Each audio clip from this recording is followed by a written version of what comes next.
Good evening, everyone. I'd like to call this meeting to order. It is at 6:30 p.m. and it is our regular meeting, November 12th. Clerk, can we have roll call, please? Mayor Cordova? Here. Councilmember Beta? Here. Councilmember Gonzalez? Here. Councilmember Peralta? Here. Councilmember Silva? Here. Youth Councilmember Landgraf? Here. Okay, good, stand for the Pledge of Allegiance. I pledge allegiance to the flag of the United States of America and to the republic for which it stands, one nation, under God, indivisible, with liberty and justice for all. Okay, we have item number 4, approval of the agenda. Is there a motion to approve the agenda? So moved, Mr. Mayor. Motion to approve the agenda. Is there a second? Second. Motion and a second. I just want to let everyone know that it is going to be recommended that we continue the item, since I may see a few people for the item 9. I'm sorry, item 8K, the Joint Powers Agreement for dispatch services, in the event that someone is here specifically for that, because we have a lengthy agenda. 10B. So. And 10B as well. There's going to be the recommendation to continue that. Okay? When we get to those items. All those in favor signify by saying aye. Aye. Those opposed, motion carries. Next, we will go to item 5, approval of meeting minutes of October 8th, 2013. What is the pleasure of the council? Move for approval, Mr. Mayor. Second. Motion to approve and a second. All those in favor signify by saying aye. Aye. Those opposed, motion carries. Item B, the meeting minutes of October 10th, 2013. What is the pleasure of the council? Move to approve. Second. Motion and a second. All those in favor signify by saying aye. Aye. Those opposed, motion carries. Item 5, October 22nd, regular meeting minutes. What is the pleasure of the council? Move for approval, Mr. Mayor. Second. Motion and a second. All those in favor signify by saying aye. Aye. Those opposed, motion carries. Next, we will go to item 6, awards and recognition. And I believe I have that here. Right here.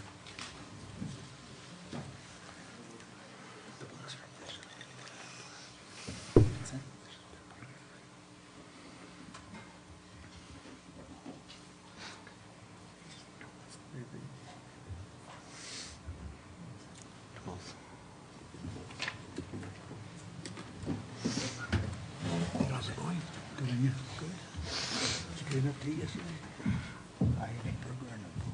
This time, I'd like to call up our lieutenant, who's here on behalf of the chief of police, and Mr. Patrolman Stephen Ortega. Very good crowd. About 300. Let's call Stephen Ortega up here. Just kept coming and coming. We have a special presentation where I understand that Mr. Officer Ortega represented the town of Taos very well in his win and representation of the town of Taos Police Department at the Rumble in the Rio charity boxing match on October 19, 2013. And I understand that was that Rumble in the Rio that you had to do some boxing and do some vigorous training. Yes, sir. And you came out number 1 on behalf of the town of Taos. And I saw that you had a black eye too, so. But I heard the other guy didn't fare so well. So congratulations on behalf of the town of Taos, on behalf of the mayor and council. Congratulations, and thank you for representing the town of Taos well in your in that boxing match. Thank you.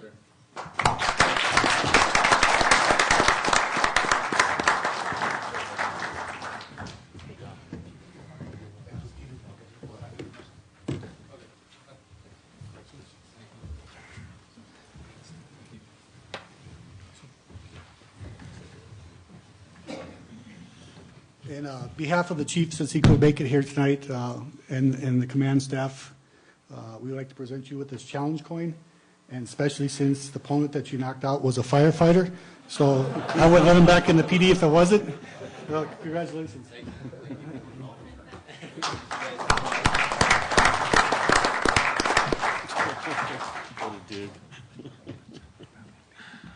I understand that you wouldn't have had such a homecoming if a fire department person would have beat you. That's what I understand. Well, congratulations. It was all in fun, and it was all in, for a good cause. So thank you, and thank you for representing the town of Taos. Thank you. Okay, next we will go to the Citizens Forum. Citizens wishing to speak.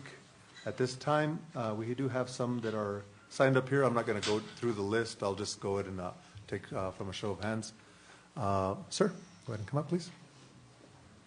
Got some information. Welcome to our meeting. Thank you. And please state your name for the record.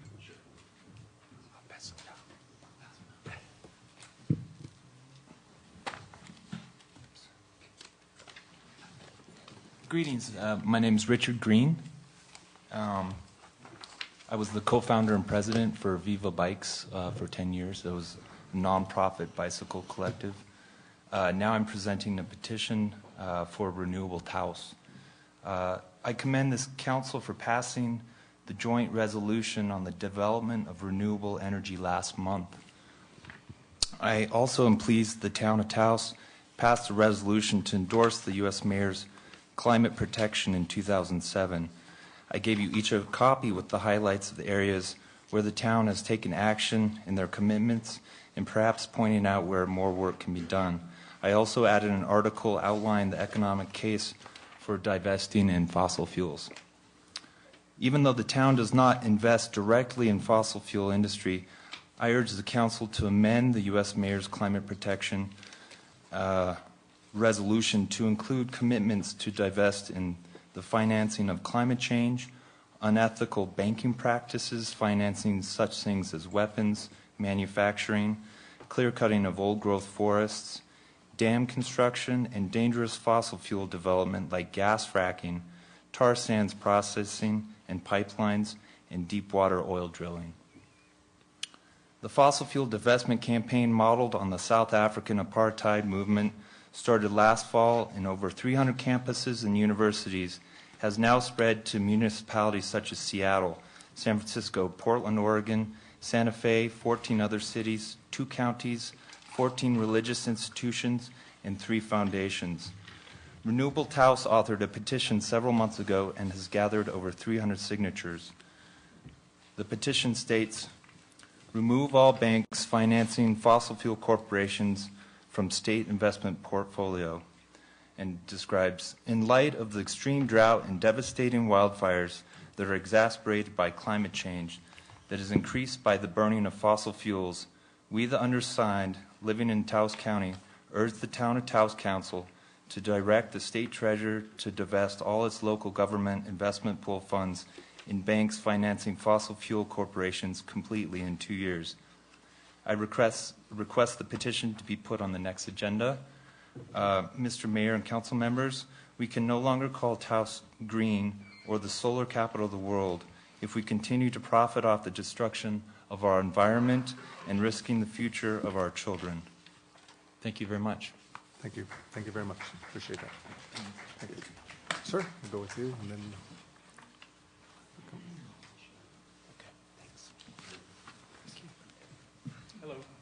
Hi there. Welcome to our PD, sir. Hi, my name is David Smith. I'm here representing the Taos Disc Golf Club, the Recognized Miracle Disc Golf Outreach, and Birdman Disc Golf to update the council on the successes related to the Taos Rock Pit Disc Golf Park, which opened in March of 2011 with the council's permission. I thank you all again for this blessing. Taos Rock Pit is becoming more beautiful with each passing season. More and more folks are adopting it as their home course. I recommend that members of the board drive over to Chamisa and Salazar Road and check it out. Thank you, Oscar. I started the Recognize a Miracle Disc Golf Outreach in 2003, and I chartered the Recognize a Miracle Foundation in 2010 prior to my return to Taos with the vision of implementing disc golf programs for Taos youth. I thank Brian Greer for helping me find my way to the successes we are sharing today. We're now helping to implement student-driven disc golf programs at Taos High School and Taos Middle School. I give special thanks to Liam and Henry Euler and their very supportive father, Brian. The Euler boys participated in Taos's first Flying Disc Sports Summer Camp, which was co-hosted by Rosie Hyatt and myself in 2011, soon after the Taos Rock Pit Disc Golf Course became playable. The Euler boys are the original members of the Taos Youth Disc Golf League. Liam and Henry introduced their father Brian to the game, and disc golf has become a glue for their togetherness after the recent loss of their mother. Liam and Henry are both current disc golf state champions in their respective divisions. and their successes have led them to accept leadership roles for disc golf programs at their schools. My hope is that many of Taos public and private schools will be part of this local growing disc golf league, which also includes Taos Charter School and Taos Academy. Our outreach contributed golfing discs to Taos Pueblo when they adopted a disc golf as a healthy kids program earlier this year. The enthusiasm of our outreach has contributed to the explosion of disc golf courses and disc golf events across New Mexico since 2010. We've seen improvements to the disc golf course at Taos Ski Valley, new sanctioned events at Red River Ski Valley, and a new course and sanctioned events at Pandaray Village in Rosiata, to name a few. Northern New Mexico is now a superior disc golf destination. John C. Lopez and Leroy Fresquez of Garcia Tires found disc golf as a result of our outreach. John C. discovered disc golf at the Taos Rock Pit, and Leroy learned at Sipapu after I gifted him his first golfing disc. These two guys constructed and contributed the disc golf targets that are in place at Taos Mesa Brewery, which participated in this year's second annual 2013 Taos Open PDGA-sanctioned tournament. Again, I thank our local business sponsors, Cottom Ski Shop, Downtown Bistro, Two Gray Hairs Disc Golf Course, Sipapu Disc Golf Club, Taos Integrative Therapy Services, Catalytic LLC, Picaris Disc Golf Club, Havon Art Entertainment Services, Spirits of Beauty Salon, Randall Lumber, Ace Hardware, Gecko Landscaping, Pizza Hut, and Domino's Pizza. We always welcome new sponsors to participate. Anyone can contribute to our work and be recognized at our events by visiting ramdgo.org and following the donation link. The Taos Disc Golf Club is an investor-level member of the New Mexico Green Chamber, and course signs at Taos Rock Pit include the Northern Rio Grande National Monument insignia along with the Green Chamber logo and our sponsors. All in all, the result of our work in several events hosted by the Recognize a Miracle Disc Golf Outreach and Birdman Disc Golf, we've contributed in the vicinity of $100,000 to the local tax base since 2010. Contributions of traveling disc golfers who play Taos Rock Pit is difficult to ascertain, though you can be assured they are bringing their money to our economy every day. It would be great if the town of Taos could support a porta potty at the Taos Rock Pit Disc Golf Course, and thank you, Taos and Taos board members. Thank you. Thank you very much for the comments. Okay, next, Ms. Knief, welcome. Well, I'm sorry. Okay. I promise I'll get to you next. Welcome to our meeting. Thank you. Good evening, Mr. Mayor and council members, town attorney, town manager, and youth council. My name is Linda Knief, and I am vice president of the board of directors for the Taos County Chamber of Commerce. I am here tonight on behalf of our president, Brad Malone, who sends his greetings. I appreciate this time in which to address the recent decisions you have made in an effort to continue the economic development within the town and county of Taos. The Taos County Chamber of Commerce supports the town's efforts to raise funds for continuing economic development projects in the historic district. It is our hope that you will be able to put forward a competitive contract with an entity that is capable of producing new events and putting forth new economic development plans in the heart of our town. Because the Taos County Chamber is directly involved with our business community on a day-to-day basis and is a nonprofit organization, it is perfectly positioned to support our local businesses while serving the greater community in new efforts to create jobs and help stimulate the economy of our town. The Chamber encourages you to proceed with your endeavors and supports your efforts in such. Thank you for your time, and if you have any questions, I'd be happy to carry them to our board. Thank you. Thank you, Linda. Thank you. Thank you for all your work you do. Thank you. Thank you very much. Okay, sir.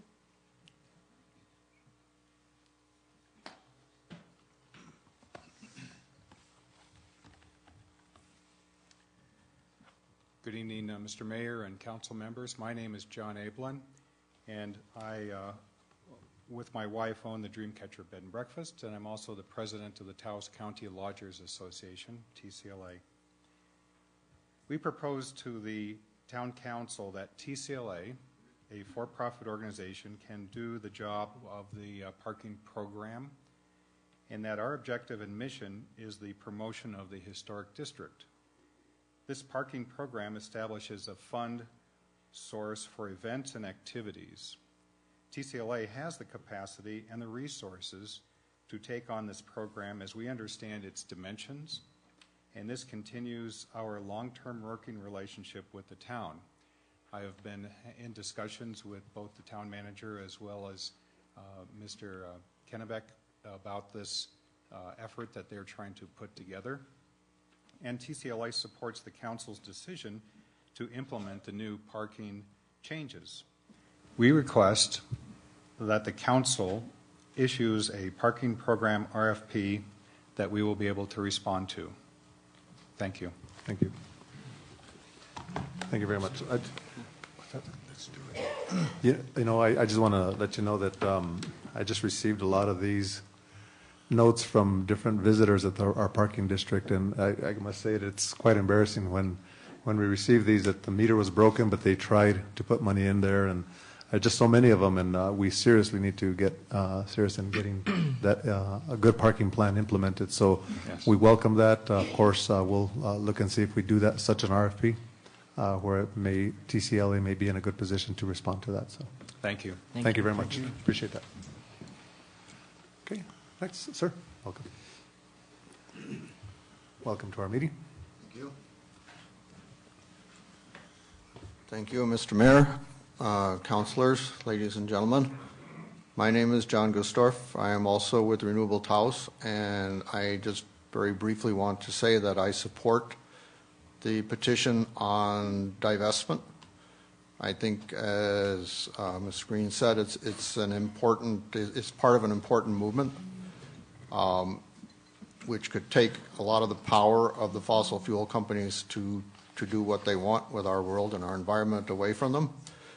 I realize it's a little bit complicated because the town of Taos does not have any direct investments in fossil fuel companies. They invest in the state fund, which also has no apparent investments in fossil fuel companies. They mostly invest in banks.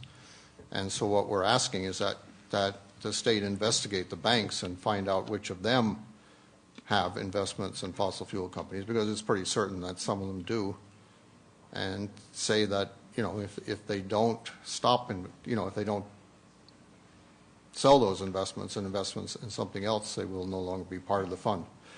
So I hope that you will put this petition on the agenda for the next meeting, and perhaps we can talk about it some more then. Great. Thank you. Thank you. Thank you very much. Next. Matt? I'll go to say. Welcome to our meeting. Thank you. Good evening, Mayor and council members. I'm here tonight to advocate for once again, for the implementation of the bicycle master plan.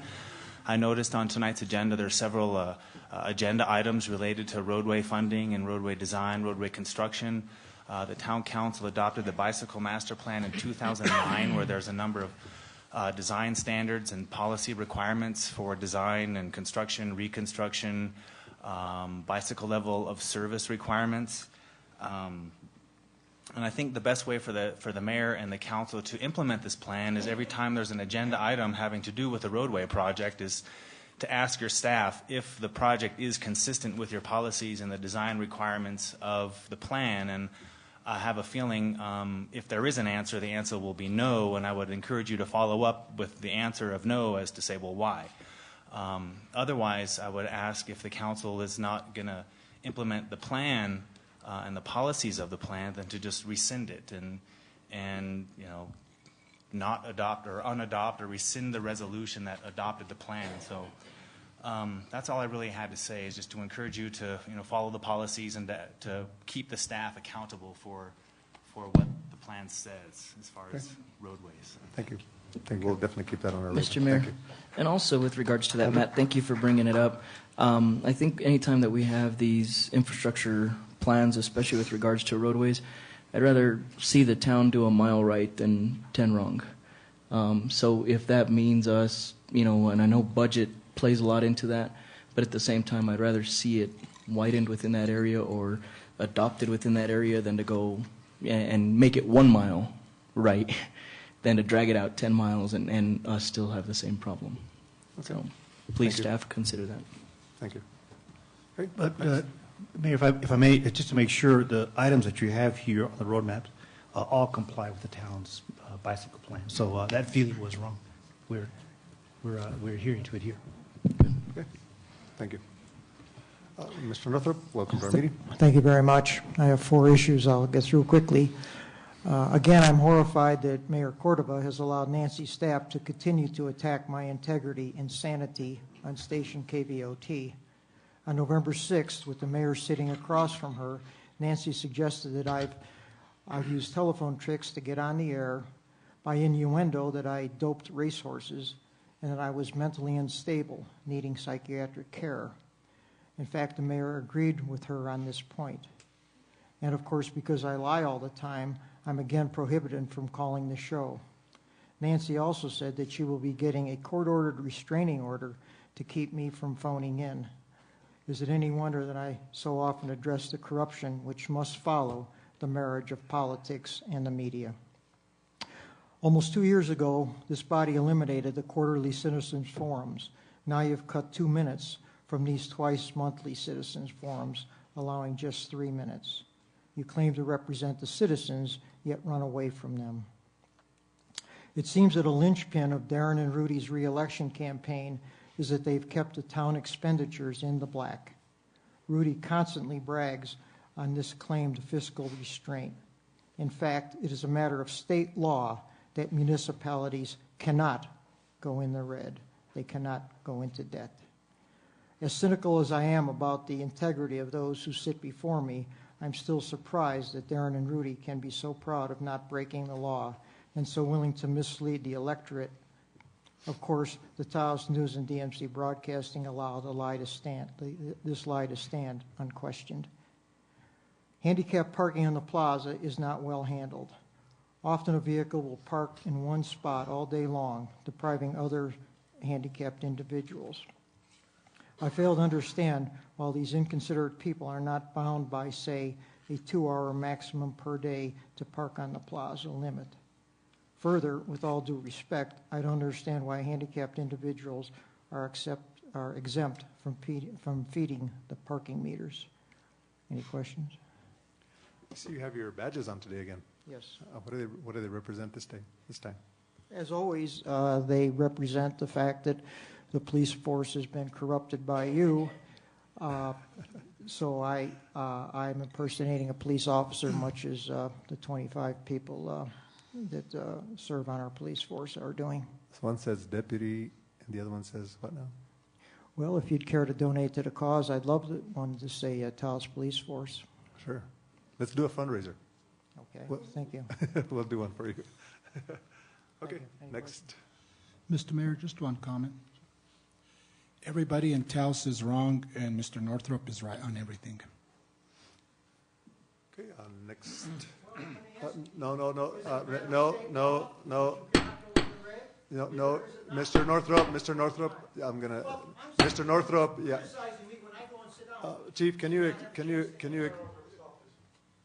nobody interrupted you. Ma'am?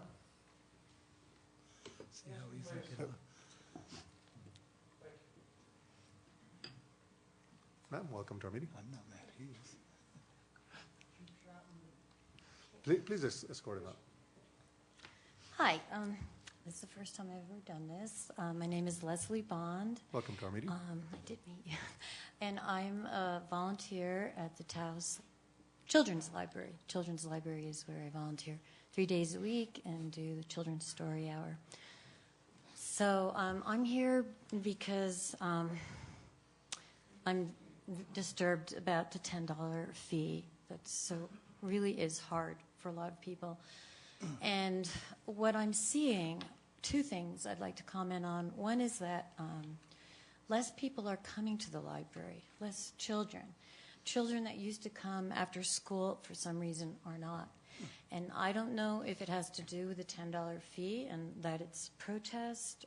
I don't know what it is, but less children are coming to the children's library, in my mind. I mean, Shirley probably had some statistics that might not, but that's what I see when I go there, and it saddens me.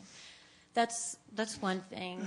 The other is that I feel very sad I'm a volunteer there, but for the workers there, I feel like they're a little bit being held hostage in the sense that, they're told that they have to make a certain amount of money or else all these horrible things are going to happen.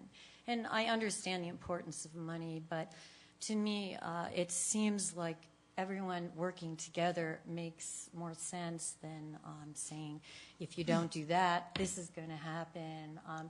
This is a huge concern, and I know the library is probably not a priority for everybody, but it sure is for me. It measures the humanity of a town. It's just an amazing thing that we have, and I guess I just hate to see the people I work with feeling so down and scared, and we have a big job to do to help the people in the town, and so I hope that at some point we can find a different way of getting money and rescind that $10 fee. Thanks. Thank you. 1 second. Councilmember. I was just curious as to what the employees are being told as far as raising money. Can you elaborate just a little bit on that? I'm curious. Well, I think it's just that there's, a general amount that has to be earned. Like, I don't remember the exact amount, but the point is that I've never thought of libraries as being money-earning entities, I mean, they can bring in some money, I guess, by fines and such, but I always thought that the object of a library was just to not have to worry about where the money's coming from. I thought that's what you guys should be doing, and not them. So that it's not even, it's just an overall feeling of like, wow, we need more money, and where are we going to get it from? And, is it something we should all share and start having bake sales, or is it something that we can get from the county? I mean, the little bit that I know about it, and I've talked to different people and written to the newspaper and gave a letter to you guys several months ago, is that, the county probably needs to be helping too financially, and I don't know how you make that happen. I'm not that politically savvy, but I do know that I feel as though there's kind of a heaviness and worry about what the future of the library is. That's all.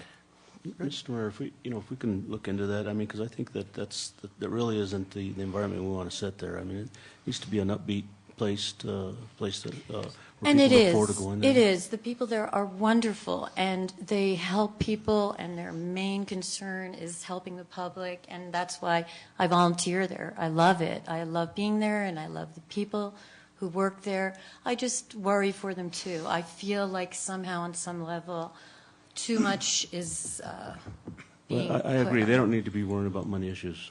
That's all I'm saying is we need to look into that. Yeah. Try to see if we That's can set cool. that. That's Thank you. Thank you. And if I could, I just want to, before we get to those, how many people are here to speak on the library issue? I would ask the council right after the citizens forum if you'd be so kind to hold your comments, and we would go into that item. And it's not a public hearing, but I will allow public comment on that. Mr. If Mayor? that's okay with the council. Councilmember Abates. And one comment, Leslie, if you look at the agenda, item 10E is going to look at the library card fee. I asked the mayor to put that on the agenda, and my plan is to ask to eliminate the $10 fee. Okay. So if there's any more comments on the library, if you'd be kind to hold them for that item. And if it's okay with the council, if I move that up? yeah, Okay. that's perfect, Mayor. Okay, next under the citizens forum on other topics. Ma'am. Welcome to our meeting, and please state your name for the record.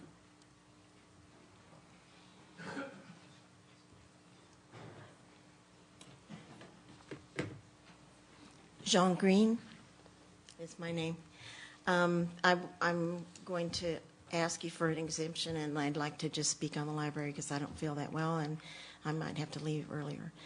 Although I have people writing with me, so that's kind of complicated. So thank you, Rudy.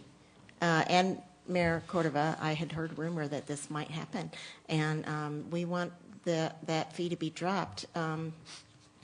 And no more cuts to the library. The library is so important. And I just want to tell you a tiny story about myself, and that's I was a remedial reading teacher for kindergarten through 10th grade in Oklahoma, in a very small rural community. And I would drive 40 miles to the nearest library, and even though it was across a state line, they let me check out 40 children's books per month for all of my children to read. The children I taught enjoyed those books so much that it opened up a whole world to them. And they're beautiful. The library books nowadays are just beautiful. So I would check those out, and it changed their lives. They were in a rural community where they didn't have exposure to a lot of things. And my students in particular, remedial reading students, if you understand the bell curve, you know, you're like at a certain percentage on the bell curve, say 86% or something. And the next year, after a whole year of education, you're still 86 on the bell curve. Well, my students exceeded beyond where they were on the bell curve, so you know it was successful. And it's just very important. So please don't cut the library anymore. We need more funds for the library. And thank you for talking about dropping that fee. My other issue is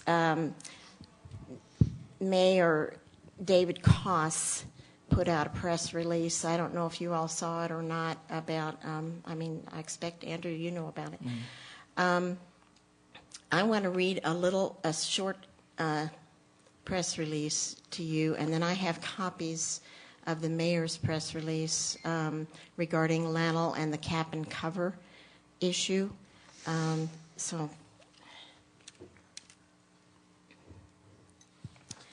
For immediate release, November 8th, Scott Kovac, Nuclear Watch, New Mexico. Santa Fe mayor calls to not allow the creation of a permanent nuclear waste dump at Los Alamos. Santa Fe, New Mexico. Nuclear Watch, New Mexico applauds the demand by the mayor of Santa Fe that Lannel not rule out alternatives to their so-called cleanup plan for Area G, the lab's largest radioactive waste dump. Lannel plans to cap and cover, that's quote, and permanently leave 1 million cubic meters of radioactive and hazardous waste buried forever. Mayor David Koss will ask the Santa Fe City Council to approve his resolution to seek real cleanup alternatives at their December 11th meeting. Mayor Koss is also chairman, if you'll please let me finish this. Mayor Koss is also chairman of the Regional Coalition of Lannel Communities that lobbies Congress for increased lab funding. Yesterday, he introduced his resolution to the Regional Coalition as well. Lannel is relying on their own outrageous estimate of $29 billion for removal of the waste at Area G as a rationale to leave the waste in place. Nuclear Watch has performed a cost comparison that compares the lab's estimate on a recent cleanup actually performed by the lab and also to another laboratory estimate. Our cost comparison shows that removal of the waste could actually cost less than $6 billion. The lab's preference is to cap and cover, we're talking Bechtel here, and leave the waste in place at Area G. Scott Kovac, Nuke Watch Program Director, commented, Lannel should quit playing games that cap and cover somehow represents genuine cleanup for the same price as 5 years' worth of nuclear weapons work that caused this mess to begin with. Area G could be fully cleaned up.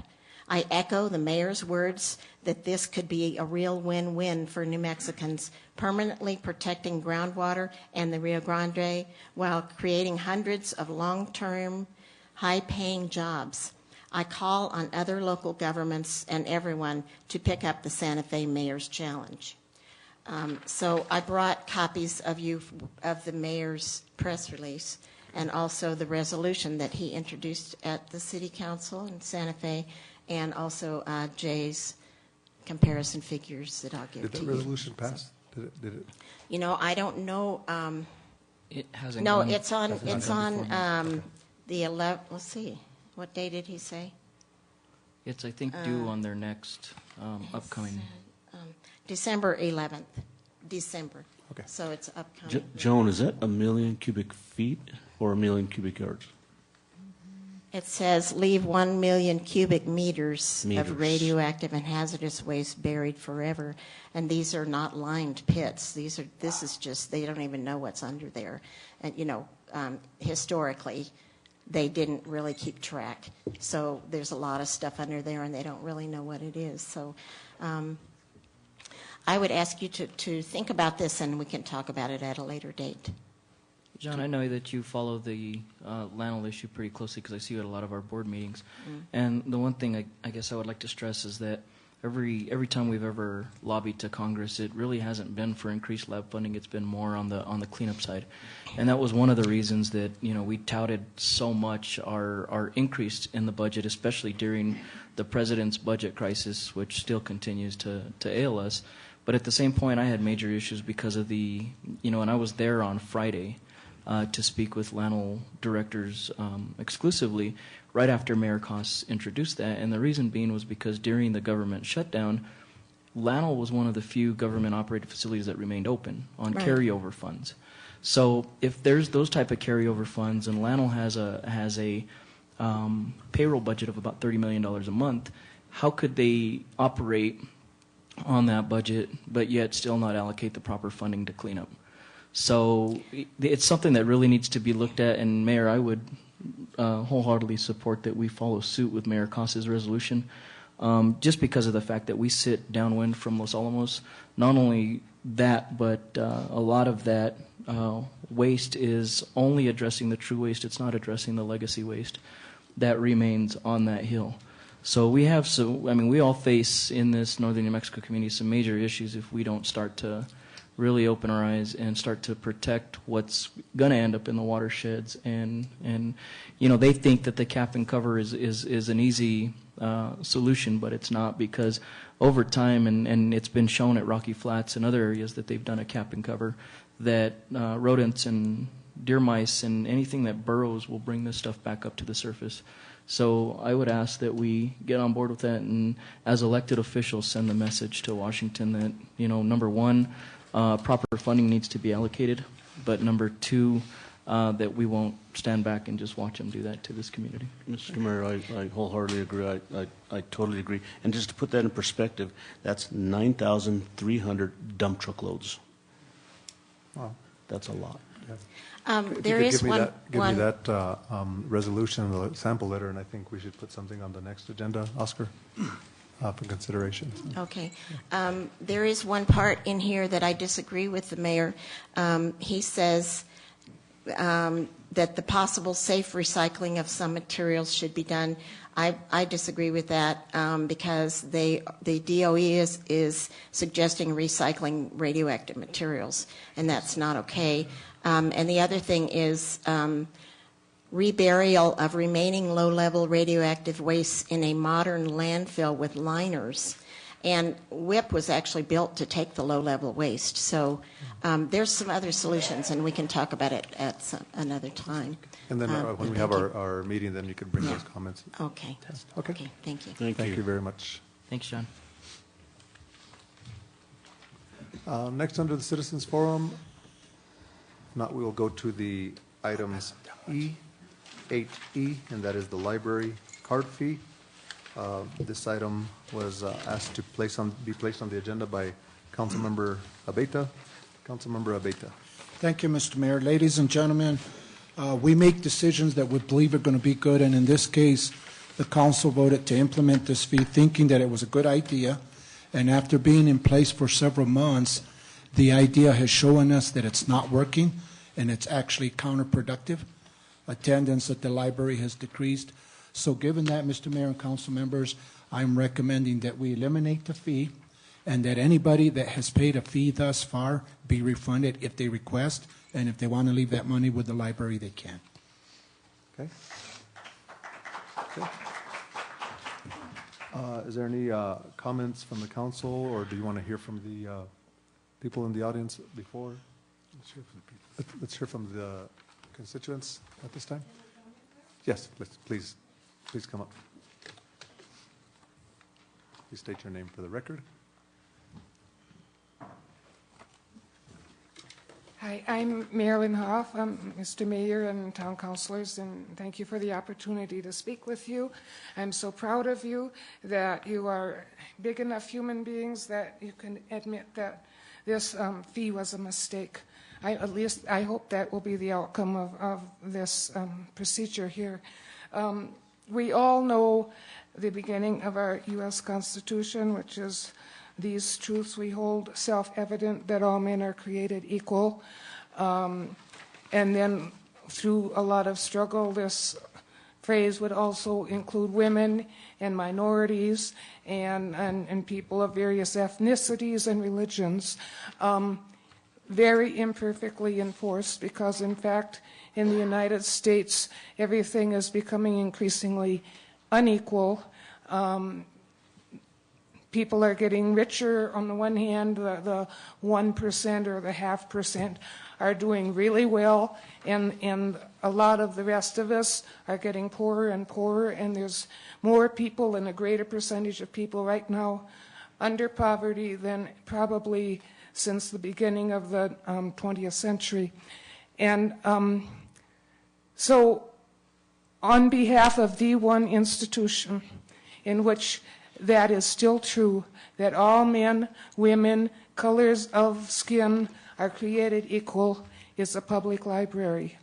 And instituting a fee would then sort of negate this equality, because then people who could pay would have a better advantage than people who couldn't pay. So I commend you very much if, in fact, you do rescind this fee. And I thank you very much, Council Member Abeda, for introducing that resolution. Thank you. Thank you. Ma'am, come on. Thank you.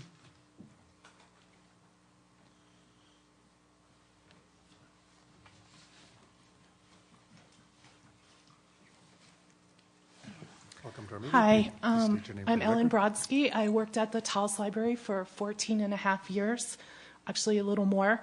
I'm currently a volunteer there, and I was a volunteer before I started working there for a few years, so I've got about 17 years of experience. I also want to thank you so much for moving to reconsider the fee. Speaking just from a pragmatic point of view, I feel that it puts a barrier, as I told the mayor on the radio the other day, from patrons, even though it seems like it's not a big amount of money, and it may not be to us, but it is to a lot of people in our community. And it may be at the particular day that they come in. You know, they may have, it may seem odd to you, but a sudden need for a library book. Maybe they're sick, somebody in their family got sick, and they want to research a medical condition. Perhaps they have a repair to their house that they need to make. Maybe they own a business and they want to start a website. Those kinds of things are what happen, and maybe they've had a big car payment that week. They're at the end of the pay period or whatever.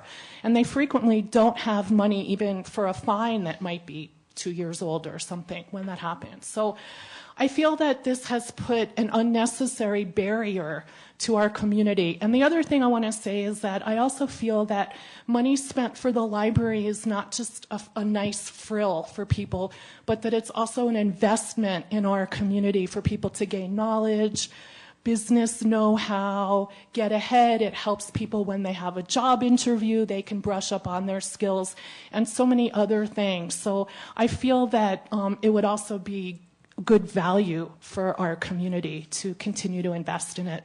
Thank you. Thank you. Thank you. Ma'am, welcome to our meeting.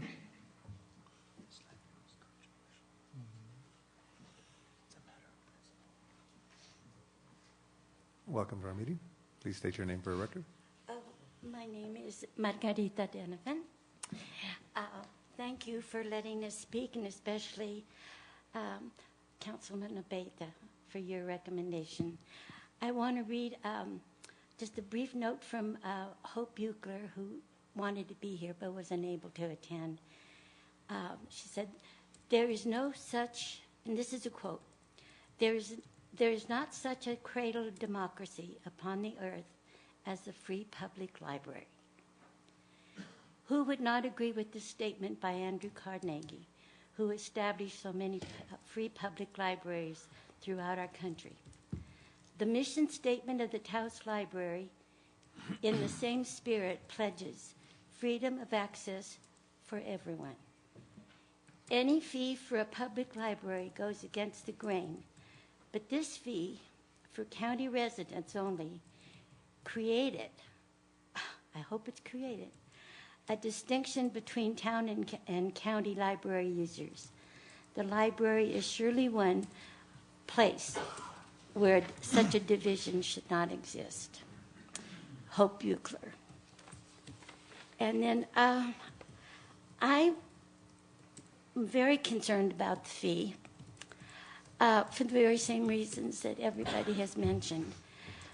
But I also have another concern, and that is that libraries all over our country are in danger of being reduced to the point where they're no longer really effective. They are open fewer days, fewer hours, and services are reduced because of staff reductions. And all of this because of so-called budget problems. I think it's because of priority problems. And I also think that it's because those who make up the budgets are penny wise and pound foolish, which is an old saying. I have heard much talk on the radio about how to improve Taos's economy, how to encourage businesses to come, and how to encourage tourists to come. And so I would like you, as our city council, to think about the long-standing measure of how promising the town is to new businesses and how attractive to tourists. And one of those items is its library. Along with the quality of its schools, hospitals, police, and fire departments, libraries are things that businesses consider before setting up a business or making a move. They think about what it makes a town attractive to tourists. Tourists sometimes get tired of gallery hopping and they want to relax. And so they will go to a library and see if there's some sort of a lecture series going on, or maybe a movie review, or maybe they simply want to go in and read the newspapers from back home. And for businesses, how encouraging is it, when you, in their brochures, trying to encourage businesses, encouraging people to take up employment with them, and then you want to open a business in Taos. And then they read in the brochure that the library hours are 10 a.m. to 5 p.m., Tuesdays through Saturday, and closed on Sundays. And there is a $10 user fee. I think, and I'm sure you know, that the library is always a consideration for new businesses. And tourists may not always think about that, but they use the library. But thank you so very much. And I hope that you're, do you call them resolutions? In this case, it's not a resolution, it's just direction to staff. It's a direction. But it's still a decision. It's a decision. I hope you really consider it. Okay. And it's part of what people consider when they come to any town. Sure. Okay. Thank you. Thank you for your time. Thank you. Anyone else under the library? Seeing none, we will go to comments from the council. Councilmember Gonzalez. I want to thank everybody that's actively been following this issue with the library, and I can wholeheartedly support removing the fee. I would ask one thing, and that's that you visit your county commissioners as well, because they're willing to throw $1.8 to $2 million against us at our regional command center, yet they won't fund anything to our library. Ask them to take half of that money, give it to the library, and help us expand it. And we'll gladly match their funds with it. But, when we hear that, Margarita couldn't have said it better. Penny wise and pound foolish. So I would offer that challenge. The deputy county manager is here tonight. Send that message back with him to send to his commissioners to fund something that's important, which is the library. Because we have all stepped up to say that we will take care of emergency response. Now it's time for them to help us out on the other end, which serves their constituents just as much as it serves ours. Thank you, Mayor. Thank you. Any other, Councilmember Peralta? Yeah, Mr. Mayor, I'd like to thank everybody for their input this evening, and I appreciate it. But I think there's one thing that I need to set the record straight on, regardless of how the council votes on this issue concerning the fee. But the fee is not for the use of the library. The fee is not for any student use or young child for the library. That's all free, and that's always continuing to be free. And also the library usage is up, not down, because people are coming in to the library to use the books, the assets of the library, and are not taking library books home. And that's the only thing the card does for you, is it gives you that $10 fee, allows a county resident to take a book home, checkout. That's all it does. The rest of the services that are provided by a library for books, reviews, for any kind of meetings that go on, for the use of the children's library or anything else that goes on in a library is still free. It has not been part of the request that the council made to try to generate some funds to assist in making sure that the library does not lose any of its services. So, that was the position that the council came to in the budgetary process. That said, we want to support the library, and it's one area that we do not want to cut, like other departments in the city did have to cut. And so that was the request to get some help, because, as Councilmember Gonzalez says, we weren't successful in trying to get the county to assist us in helping us fund the library, and we felt that this was one way that we could do that, so that we would not cut any of those services that the library provides. And so I just want to make sure that you understand that we're not cutting services in the library. We never had intentions of doing that. And this was just something that we felt that if you want to take a library book home, help us keep the library services that you all use and you want to use viable and for the best possible services to our community. And that was the reason for it. So I just want to let you know that it isn't a fee to use the services. It was just a fee if you wanted to take something home. That's all. So thank you, Mr. Mayor. Thank you. Any other comments, questions? Councilmember Silva, did you have any? No, I think enough has been said. Mr. Mayor? Councilmember Beta. One final comment. Ladies and gentlemen, 8 years ago on my first bid for election for council, I brought up the concept of it's time for Taos to have one combined government. And it is. The time has come. That's not a new idea. It's been out there for 8 years or longer. And if we as elected officials start building walls between us and the county, how could we ever come together?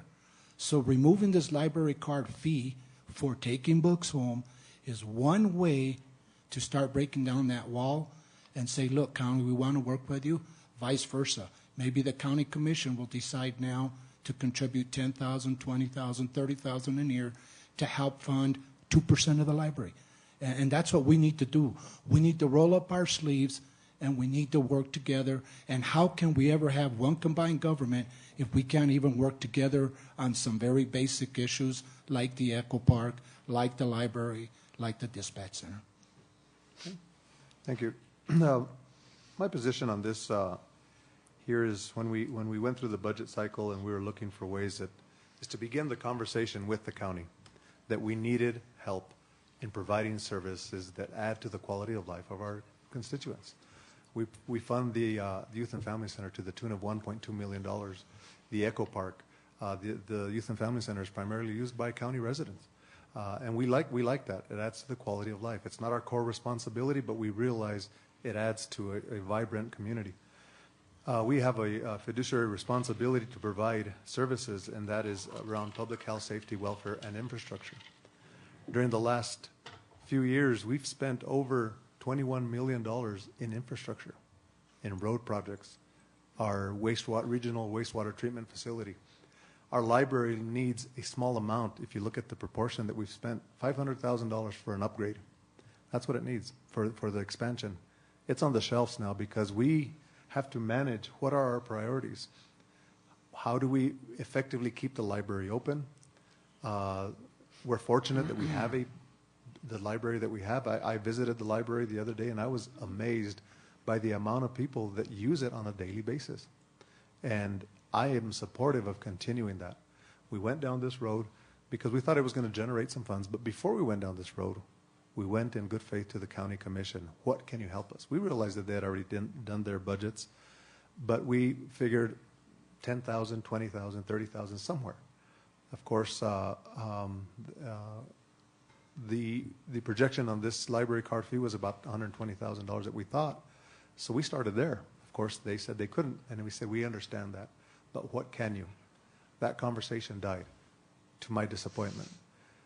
And that's the reason why we looked at Plan B. Now this plan obviously didn't work the way we thought it was going to work, and it's time to roll up our sleeves and look at all the other alternatives. So when Councilmember Beta called me and asked for this to be on the agenda, of course, we do talk, by the way. He asked it to be on the agenda specifically for an open discussion such as we're having. And I immediately saw the rationale behind it, and we put it on the agenda.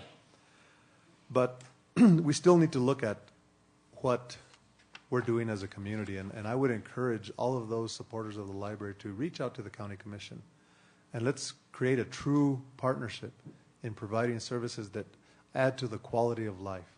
It's not only about road projects and infrastructure. Those are very important, and this council has proven that we will go after the grants and get those grants in so that we could put them in the ground here. But also we need to not forget about these initiatives that add to the quality of life for Taoseños. Our library only needs $500,000 in expansions. I mean, that's a small amount when you put into perspective. However, some of these other grants are specifically for infrastructure, so we can't, do that. But some of our local monies that we're using, we utilize those to leverage those matching funds that we have to use there.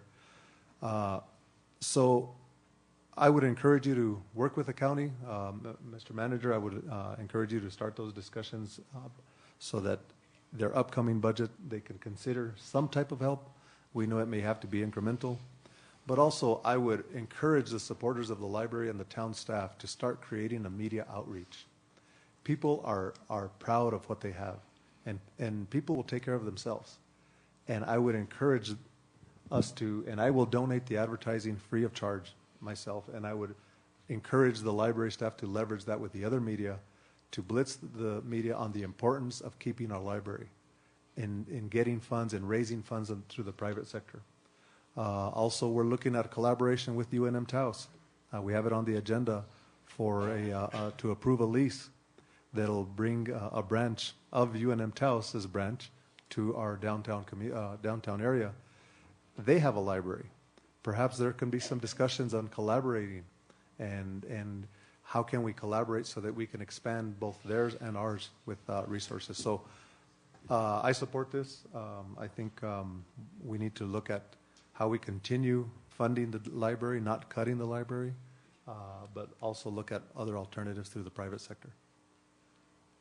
What is the pleasure of the council on this item?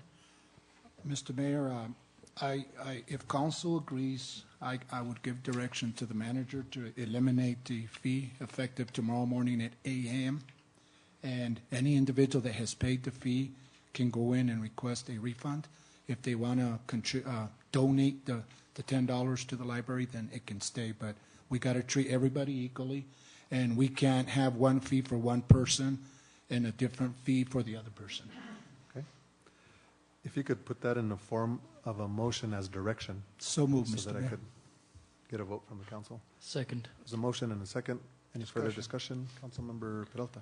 You know, Mr. Mayor, members of the council, there's only one issue that we have here, and that is that because this fee was in the budget, and in order for us to do this, we have to have a budget adjustment for the replacement of this fee in the budget to make up those funds. So along with this, there needs to be a request of staff to bring back to the council at the next council meeting how we're going to make up these funds from our existing budget, or we have to look at a cut in the library.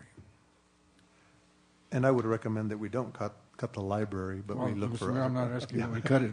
Please, don't get that. I'm just saying that that's the alternative too, and Sure. find the money someplace else, or we have to adjust the budget in the library.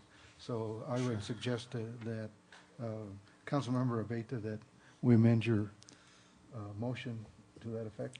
And Mr. Mayor and Councilmember Peralta, I agree with you, and the motion is amended, and I find it hard to believe that we can't find the money in a $15 million budget. So I am 100% convinced that we will find the money. And So there's no idea. I don't want no one to go away from here thinking now they're going to cut the library. We're not going to cut the library. We're going to keep it fully funded. And if the commission steps to the plate, we may even be able to expand it. So just so to be clear, that's the reason why Councilmember Peralta, I put direction in the motion in the form of direction, because we realize that there's going to be another component of this action, and that is through that budget adjustment, so that we can make whole those budget shortcomings that we will have because of the reduction of this. Mr. Mayor, if I could, the reason I brought that up, though, is that I think we need to make it clear to the audience that this is part of the process, because we can't just do away with something that's budgeted. We have to come back and adjust that budget to make it work, because that's part of our responsibility. So as part of the motion, I would recommend that we hold off on the refund of the fees, since those are already in the budget, but I would recommend that we suspend the collection of as part of the motion. Is that? That's fine, Mr. Mayor. And again, as the agenda states, it was giving direction to staff to go down this road, understanding that there's several components to that. Okay. So we don't need to split hairs. Let's get it done. Okay.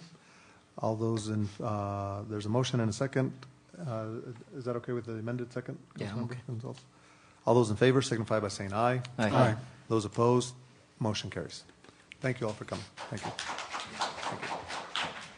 Okay, next we will go to item A, 8A, presentation on historic county courthouse. Presentation by David Henry of Henry Architects regarding historic Taos County courthouse conditions, assessments, and preservation plan.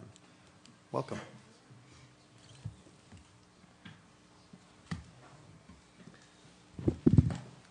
Mayor, councilors, I'm introducing David Henry with Henry Architects. He's a local architect. He did the condition assessment and preservation plan for the historic Taos County Courthouse. This was funded by a grant from the New Mexico Historic Preservation Division, along with some matches and funding from the town of Taos and the county. An RFP was sent out in December 2013. There was 11 responses. Of those 11 responses, Henry Architects was chosen. I think he's done quite a comprehensive report, and I'll turn it over to him. Thank you. Thank you, Martha. Mayor Cordova, members of the town council, Manager Rodriguez, wherever you are, there you are. And young Mr. Landgraf, it's a pleasure to be here. And it's an important study, and yet it is just a study at this point. I'm here to present the findings of the study. I'm not here to, not asking for any money. I'm not even asking for any action on your behalf. I just want to present my findings. This was, as Martha said, this was a study that was largely funded by the State Historic Preservation Office. It's also a prime example of collaboration between the town and the county. The town paid for the majority of this study. And, the town paid for the majority of the study, and yet the county also contributed funds. The town does not own this building, even though it's within town limits. It's many of you may know this building better than I do. This building was built in 1934, and it served as Taos County's main government operations center up until 1970, when the county relocated their government complex south of the plaza on Paseo de Peralta. And I've been told I have 10 minutes, so I'll try and keep this brief. The image that you see on the screen is a postcard image from the mid-40s. The plaza, the county courthouse there on the right side of the screen. This is a brief timeline of the founding of the town of Taos, the founding of the plaza, and the history of the building. This is the third county courthouse that has sat on this particular piece of property on the plaza. So on the north side of the plaza there was a very crude courthouse that was built in 1830. We don't have any photographic images of that building, but we know it was there. There's a historic record of it.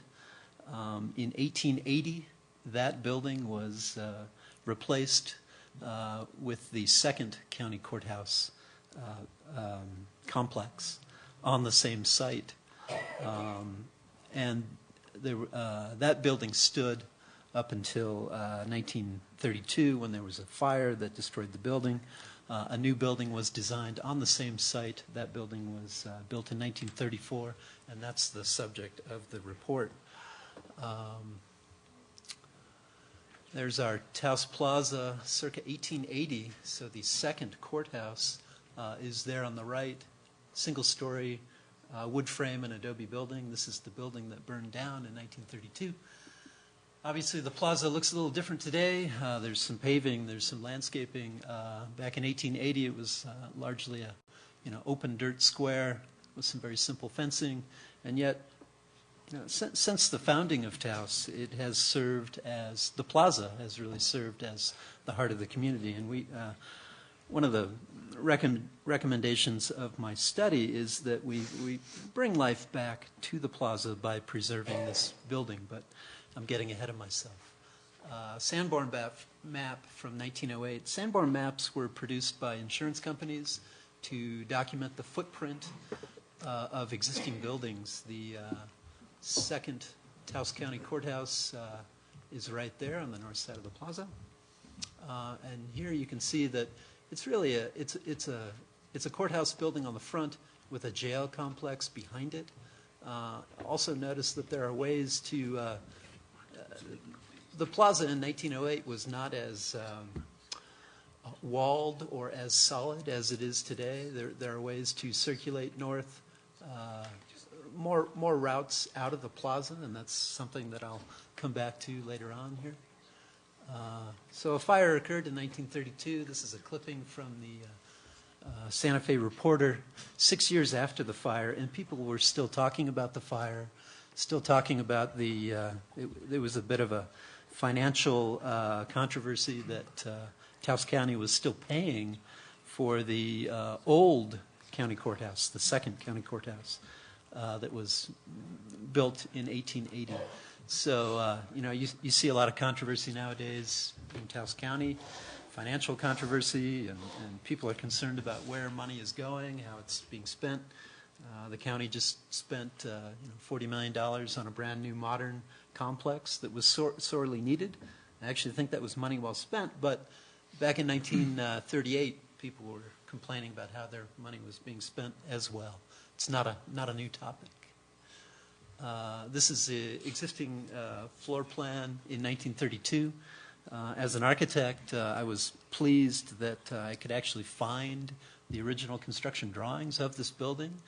They're in UNM's archive down in Albuquerque in Zimmerman Library. They're very fragile. They're on pencil on vellum. You pick them up and they almost fall apart. They're 80-year-old drawings, but they exist, and we were able to scan them all, and copies of these drawings are in the report. So this is the first floor of the building.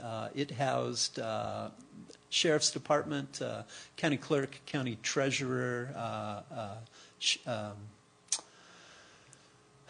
a modern restroom core, and then a jail complex on the north side of the building. The jail had a kitchen.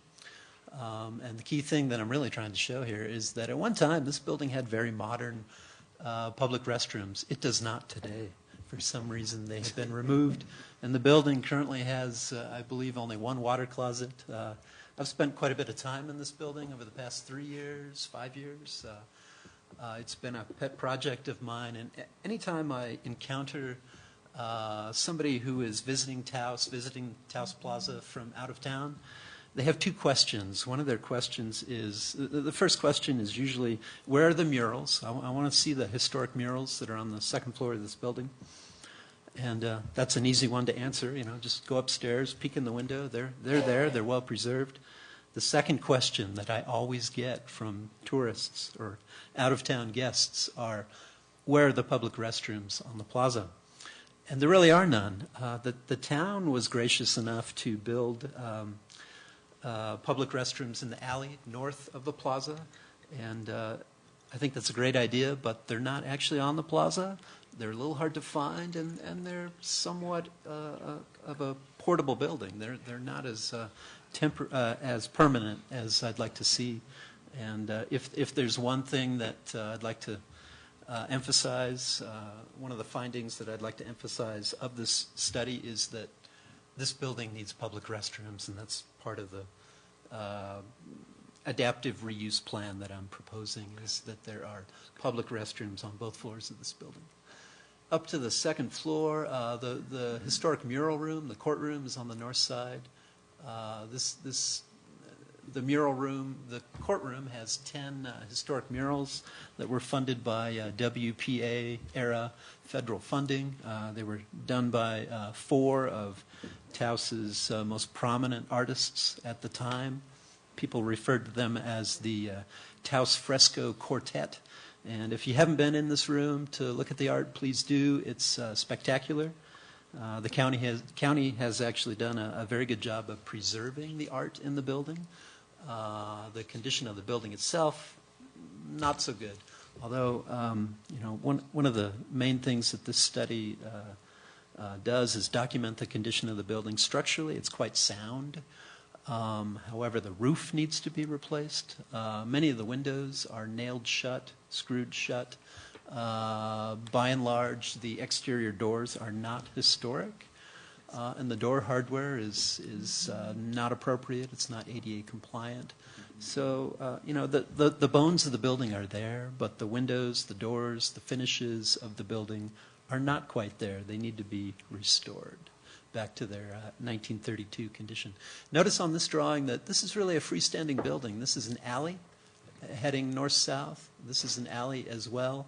And there were little open rooms on the portal, on the plaza, where you could sit in the shade. There may have been benches there at one time. These little rooms, these square rooms on the east and the west end of this building, don't exist anymore. If you look at the building as it exists today, it's just a simple open wood portal. These little rooms that I'm talking about are here and here. They actually had stucco walls and openings to the plaza on the south. One of the recommendations that I make in this report is that those rooms should be restored, and the alleys on either side of the building be opened up again. This is a woodcut that appeared in the local paper the day the building opened. It was done by a local artist. Kind of gives you a sense of the activity on the plaza and the form of the building. By and large, yes, sir, Mr. Peralta. I just want to let you know that Regina Cook was also one of the reporters for the Taos, then the El Crepusculo. Indeed. Not only an artist, but a reporter as well. Thank you. The general form of the building, look at this building. It looks largely like it did back in 1932. These, the vigas that are on the portal, those have been removed. And these stucco bookend elements have also been removed. But the form of the building is still there. It's still a beautiful two-story Spanish Pueblo style building that really anchors the plaza. This is a view of the plaza in 1934. The second courthouse appears here on the right. It's been added onto. There is now a second floor. This is an image of the building in the mid to late 40s, probably during fiestas.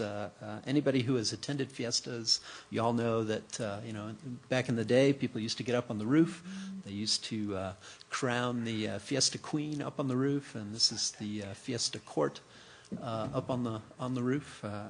It's a great way to use the building. It's a kind of a built-in stage, if you will.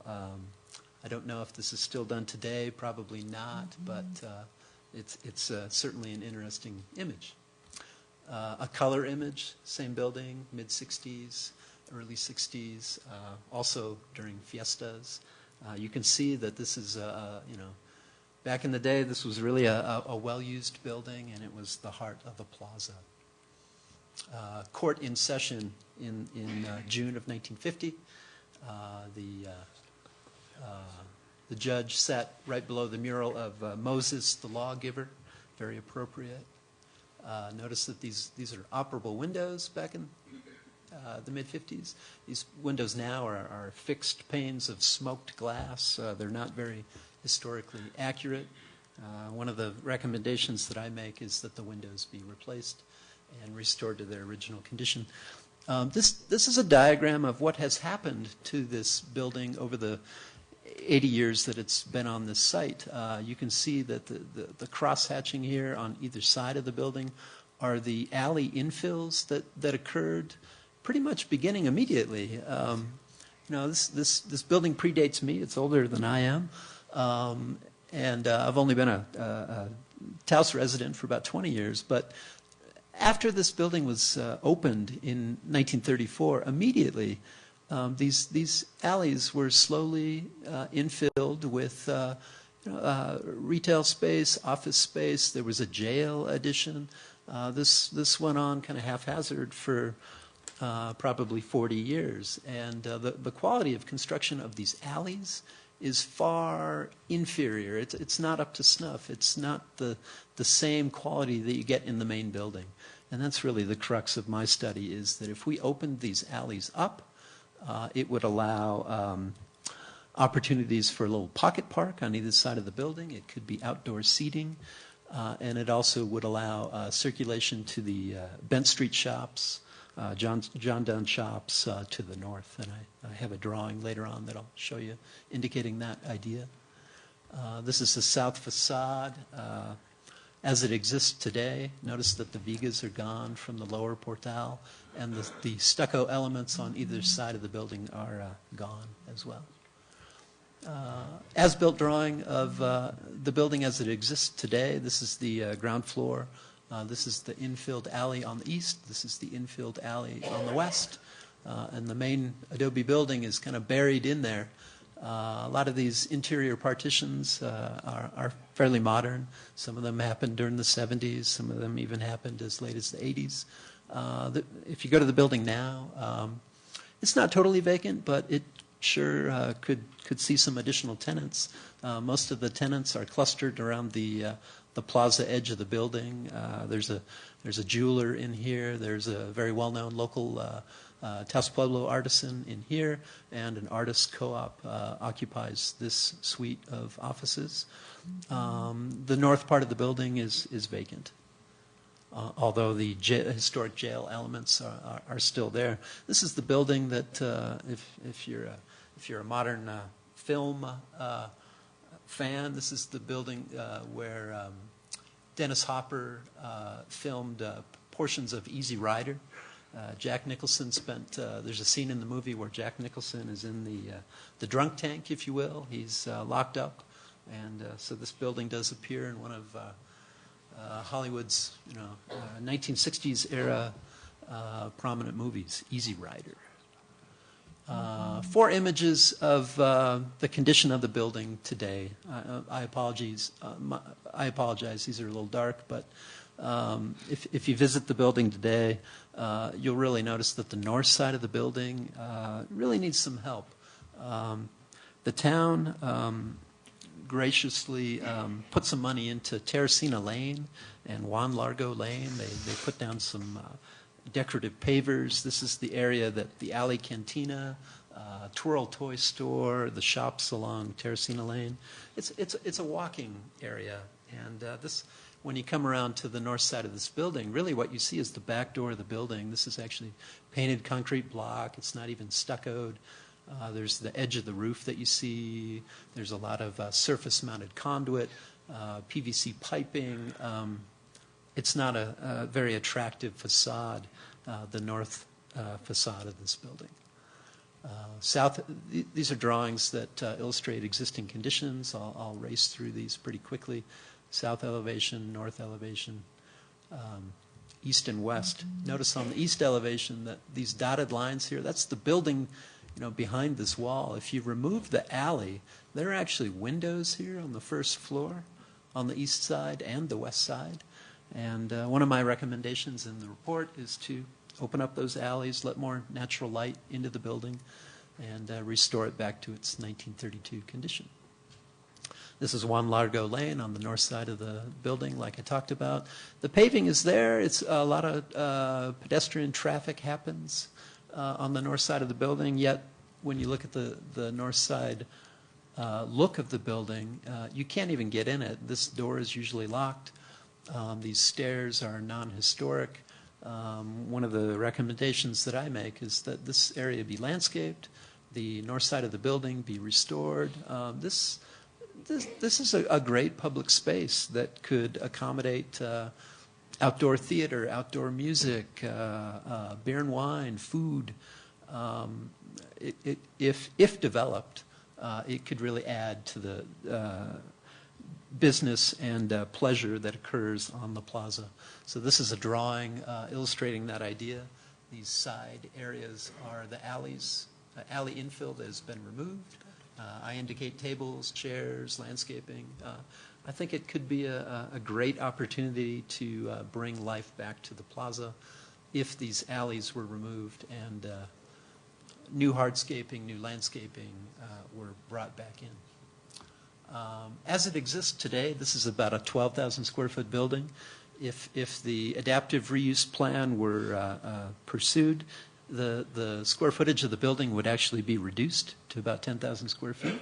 So we would be losing, the county would be losing some space out of their building, but the quality of the building would be greatly improved. I do include some estimated costs within the study. It's broken into 2 phases. The first phase would bring an elevator, access to both floors, public restrooms on both floors, and interior remodel and restoration of the first floor, totaling about $850,000. These figures include 20% contingency. We're very early on in this project, so there's a lot of ifs, ands, or buts. It's not no specific design documents have been done yet. An architect and engineering team has not been hired yet. This is simply a study. So treat these numbers with a grain of salt. Phase 2 would be a comprehensive renovation of the structure, including removing the alleyways on the east and the west, bringing modern lighting, electrical, phone, data, high-speed internet to the building. If you look at the adaptive reuse plans that are in the document, basically what the proposal is to keep the first floor of the building largely retail-oriented, shops on the front, possibly a museum component in the old jail complex. The second floor would largely be office space dedicated to local area nonprofits. The mural room on the second floor would be left alone.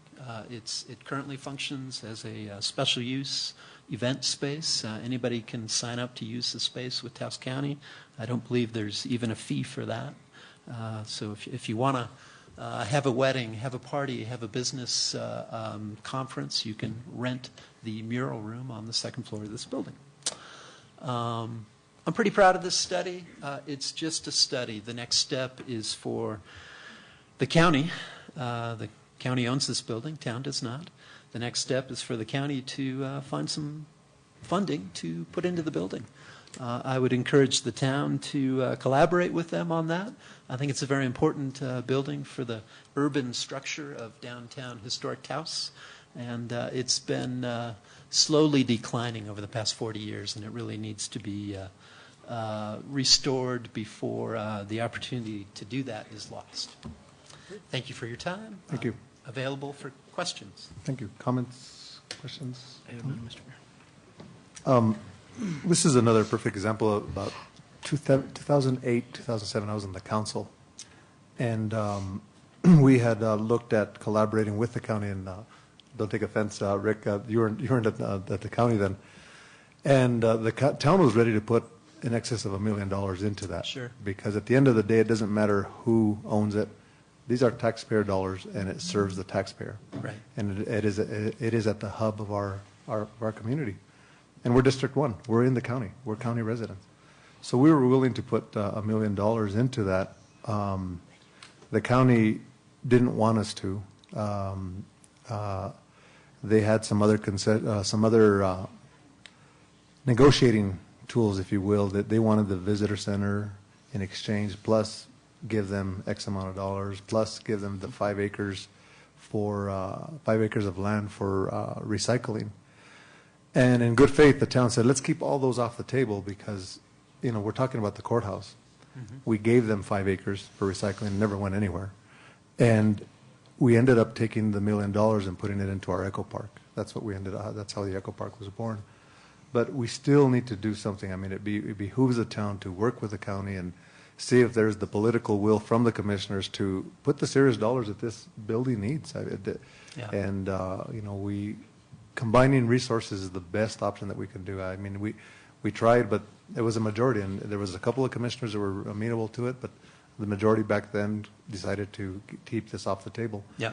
So I think those, you know, with this conceptual drawing, I think this may, you know, encourage them to look at the opportunity that this has. I mean, if we stimulate the downtown, there's visitors that come. When visitors come, they don't only shop town businesses, and when they do, it behooves the county too. They get a part of that GRT as well. So sure enough, I encourage us to move down that road and looking what we can do with the county to collaborate on this. Mr. Mayor, I'm going to beat this horse as much as I can, but don't they have $2 million to throw towards existing of what was a courthouse? This still is a courthouse. Rick? Planning department. I'm looking at Mr. Bellis if he's still in the... He's still there, poor Rick. Yeah. So, yeah, I mean, when you look at the opportunities, I mean, once we get the politics out of it, the politics are just tremendous. And yeah. Well, kudos to the town and the town staff that helped find the funding for this project. Your former planner, Mr. Foster, did a great job of getting the funding. Ms. Perkins here has been very gracious with her time. We met several weeks ago regarding this project. Interest and energy with regards to this project is quite high, and I'd hate to see it just be another study that sits on a shelf. So I'm just encouraging the town and the county to keep collaborating on this property. It's so important to citizens countywide that this building be restored. You know, many people got their wedding license here, their first driver's license. Sure. You know, it's really the county seat for business. At least it used to be. A lot of history. Yeah. Yep. Councilmember Silva. Thank you, Mr. Mayor. Just a comment. Mr. Henry, I think you've done a great job. Great presentation, rather. But I like what you're doing with the elimination of those wings.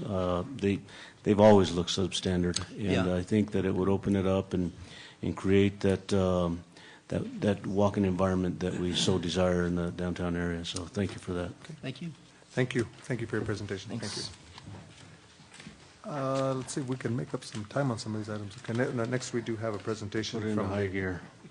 From the Taos Sports Alliance. Mr. Justin Lee and Mr. Mark Yarovitz, welcome. Welcome to our meeting.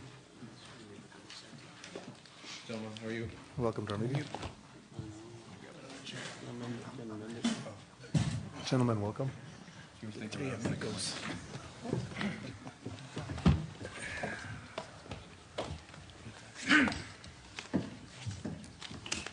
Mr. Mayor, council members, town manager, Mr. James. We are tasked today to give you guys a presentation on what the TSA is doing. According to our contract, we're required through the contract to give you such a presentation on a quarterly basis from here on out, as negotiated between the TSA and Mr. Rodriguez. Part of this discussion as we go forward is to remind you what we're doing. The mission statement of the Taos Sports Alliance, particularly, is to improve the economic outlook of this community through sports and recreational tourism, but also simultaneously create more of a vibrant community through doing things for our youth and doing things for our community overall through sports and recreational development. We're not here to go through the entirety of our year. We're just here to go through what has gone on in the last quarter of this year. I'm going to start off with the Fall Soccer Showcase, which just occurred. This stemmed out of an event last year through the UNM women's team that came up. As a result of them coming up and doing a training here for a day, we developed a four-team event along with a training program for the Air Force Academy women's team. And they had a great event this year. So through that, we were required through the contract, I guess, to fulfill an NCAA team camp of some sort, which we did through this event. And then we also fulfilled our contract requirement for the purposes of bringing NCAA teams to actually play at the Eco Park. I'm going to turn it over to Mr. French, the Vice President of the Taos Sports Alliance, to discuss some of the details of the Grand Fondo. Gentlemen, thank you. My name is Pete French, and all of this is volunteer stuff. But quick moment. I grew up in a community with really active parents and schools.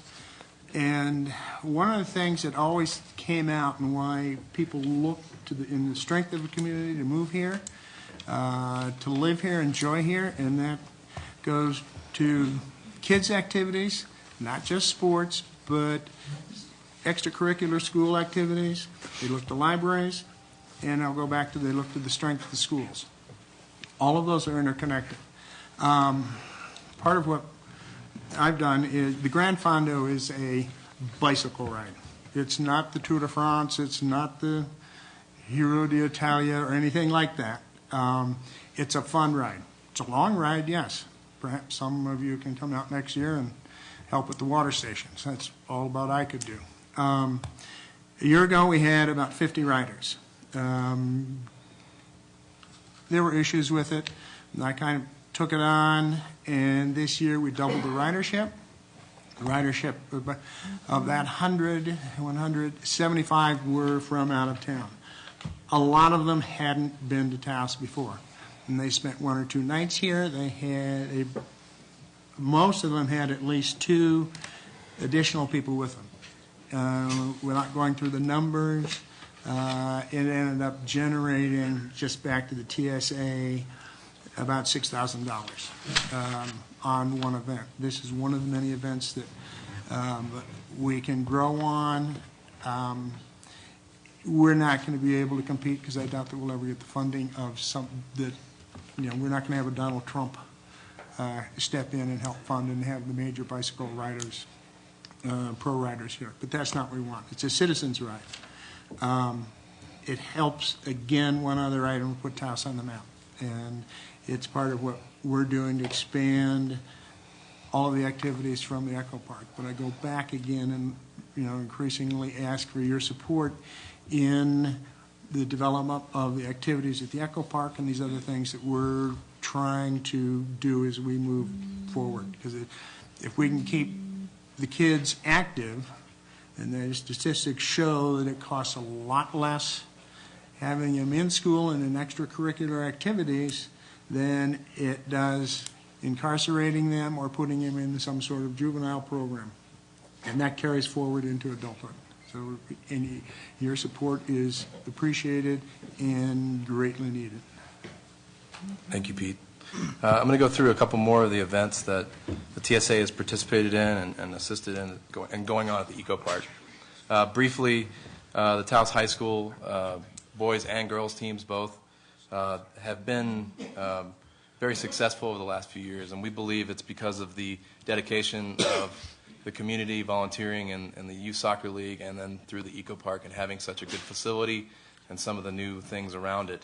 The high school boys team actually made it to the quarterfinals this year, and they actually hosted a state tournament game this year, which is a great leg up. And I think Mark's going to give some insight into that a little bit later on.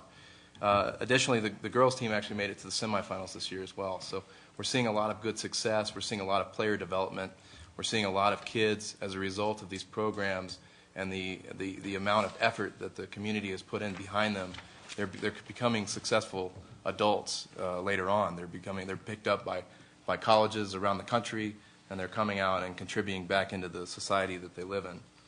I want to go through some other things that we're doing outside the Eco Park briefly as well. I want to talk about what's going on in the baseball community here briefly. While the town only contracts the TSA to do work on the Eco Park specifically, we are not an Eco Park specific organization. We do a lot of things throughout the community, and one of those things is working on the baseball programs. Specifically, for the last several months prior to, I guess it would be July, so just before this quarter, I have been working with Dr. Weston pretty closely in trying to convince him and the town, the school board, to actually go ahead and put lights on that baseball field. When you have a baseball field without lights, and then you have a field with lights, it's like doubling the amount of fields that you have, because you can play during the day and at night. It also, having the lights on the field is going to be good for the kids' educations as well, because they're not pulled out of school to actually go play a day game, because the only opportunity they have to play is during the day. Now they have night games. The reason this is, from an economic standpoint, such a strong thing that the school board has done is that they've decided to put professional quality lights on that field. It was something that we comparatively attempted to request for the Eco Park as well.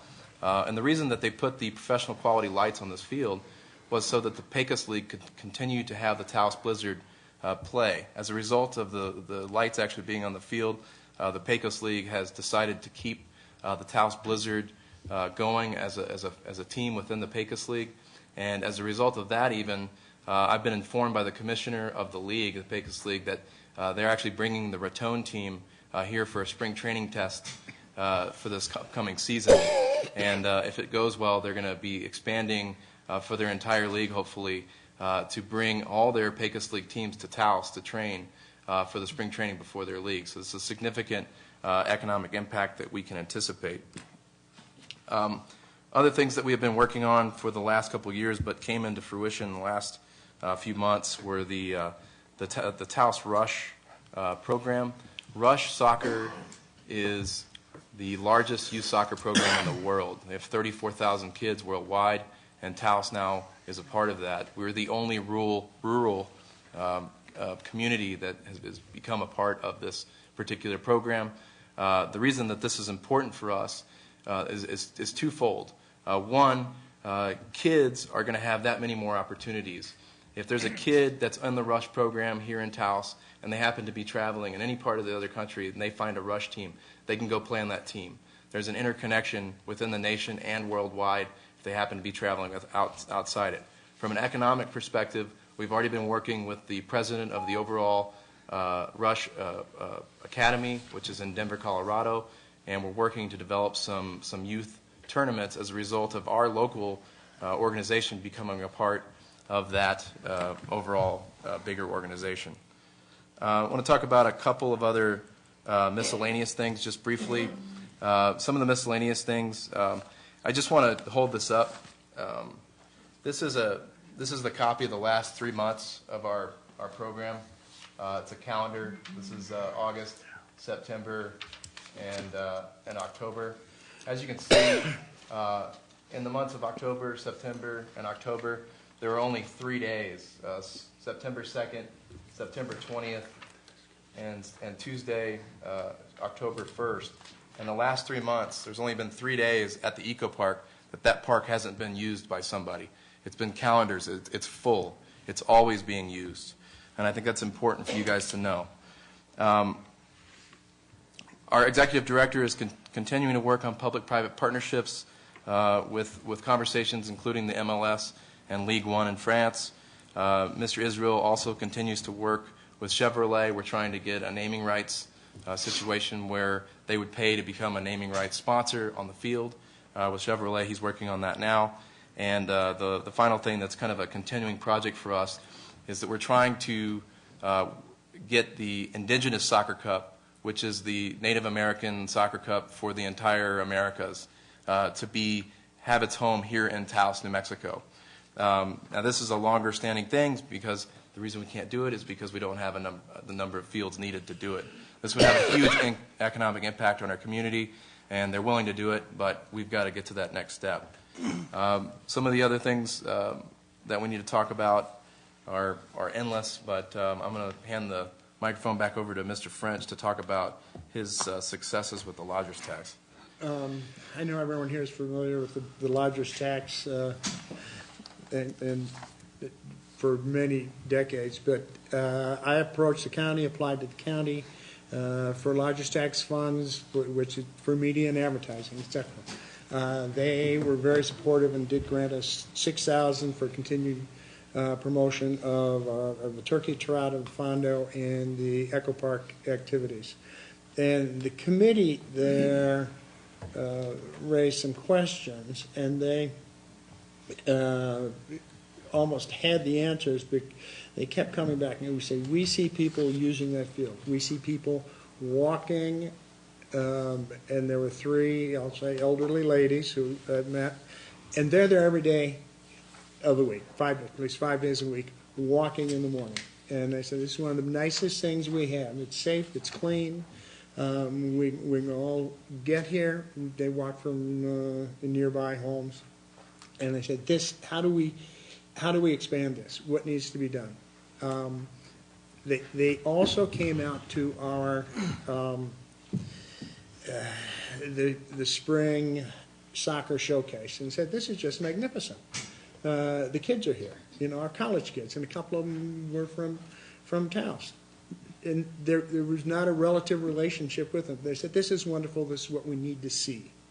And it was endorsed fully by the Lodgers Tax Committee, hence the County Commission granted this. And this is not the time or place to go into all the vagaries that go into the Lodgers Tax programs, but I think that there's some real opportunity there as well in the future.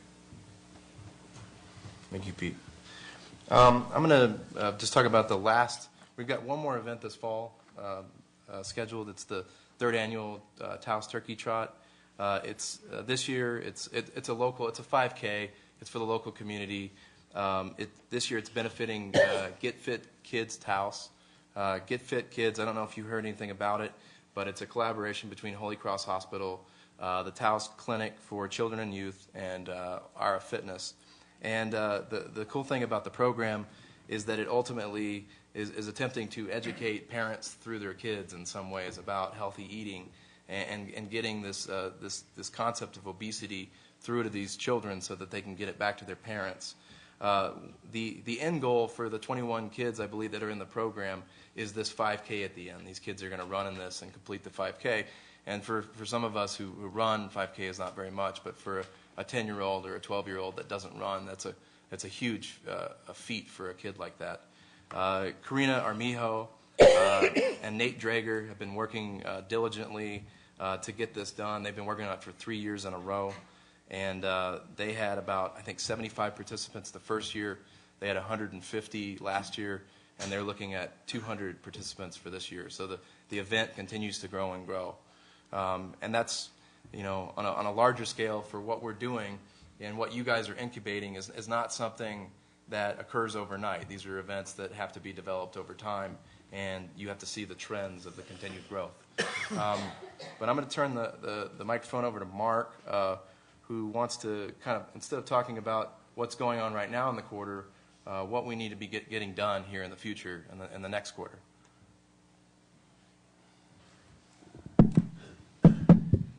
Mayor and councilors, thank you. One of the things we'd like to see happen, we know there's a fund that has been set aside from the finishing of the Echo Park and the lawsuit. One of the things we would like to see there is locker rooms and a bathroom, and also to finish the irrigation and drainage. We were charged with trying to find a grant, a matching grant, where we could use these funds, but none of them became available that made any sense to us. And after discussing some of these issues with the groups that are using the park on a regular basis, they've all concurred that locker rooms and bathrooms and also the irrigation and drainage issue be taken care of immediately. I have a letter from Nikki McCarthy, athletic director from the high school, going through all of that. I'll just read one paragraph from here. As an athletic director, running events at the park is very difficult. We have no locker room for our team or the visiting team. There's no press box, so there's no place for scoreboard control, a sound system, etc. Also, we charge at all of our high school events to help offset some of these costs.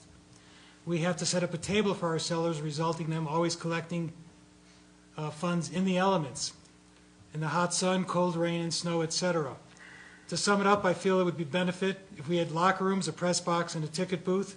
We have this tremendous facility. Why not make it better by adding on some basic facility necessities? I only read you an excerpt from her letter. I have many copies for you. We'll give to you. I have a letter from the Taos Rush, the Taos Youth Soccer League, saying the same. We would like to submit this letter in support of the plan to build locker rooms, a press box, and a ticket booth at the park. It's a beautiful facility with lots of promise, and any addition that will enhance its usability are very welcome. One of the issues we have with our NCAA events going on a regular basis, several times per year, is that the ability to continue bringing in top-level NCAA teams here is in jeopardy. No lockers, no NCAA. There's no class involved in having a field that doesn't have bathrooms and locker rooms. It's really, we understand that the difficult times, the economics of the situation the last few years and the budget cutting. We had hoped to have a build-out of 3 fields in this place. We accept that we have 1, but in the meantime, we would like to have the locker rooms and the bathrooms. I haven't found anybody who has a contrary opinion to that, so we hope you go forward with that. I want to reiterate for the listening audience and what's going on is that we're talking about sports and recreation as economic development. It's a platform we strongly believe in. We're volunteering our time to bring this community a third rung. We know we have the art community, we have the ski valley, we have other things going on, but we're looking at developing this mantra to help the community at large, be it city limits or the county. We understand that issue as well. And we hope you will consider bringing in or using those funds for the locker rooms. Some of the other things that were mentioned, baseball, soccer, the Grand Fondo, some of the other things going on in this community that we're not directly relating or we're not directly participating in except through our support and conversations with those that do. Brian has done a huge, tremendous job with the hockey tournaments in February that bring in more people. If you ask the owners of the hotels, the Holiday Inn or the Sagebrush, more room days are filled at their hotels from his hockey event than the Ski Valley can ever provide. Also, this last bridge tournament he just, with his group, put on. 1,000 people were here in town at the Sagebrush. We're talking about the car shows, the roller derby, the balloon rallies, youth football. All of these things add up to what we're talking about as another leg of an economic development plan sorely needed in this community to offset just being Our vision of just being a tourist town is more not coming for specific events. We're all familiar with the success of the Mumford & Son concert. Something like that we would consider supporting as well. Sports, recreation, and entertainment to diversify this economy and bring people here for events related. Don't need to talk about the youth involvement and the keeping kids off of probation by having them engage in sports, and the obesity situation, the diabetes situation. Those need not be discussed any further. Those are all known entities that we are supporting to try to improve those conditions. Part of our business strategy that we're putting together to present to you, we are requesting still and would like to continue on with a work-study session. We have a variety of things that we can do on a limited basis with small personnel and a limited budget. We'd like to discuss some of the things further of where we can take our organization to help the community. We don't want to tell you what we're going to do. We'd like to work with you to come up with a master plan, to execute a plan for this economic development strategy we're talking about. One last email that I received today, a conversation that was held today. A coach from St. Pius, who's on the New Mexico Athletic Association Soccer Committee, was chatting with one of our coaches. One of the things he talked about was if the Echo Park actually had 4 fields, they would like to move the entire state tournament to Taos because they really hate the Albuquerque sports complex down there. And they're looking for other sites.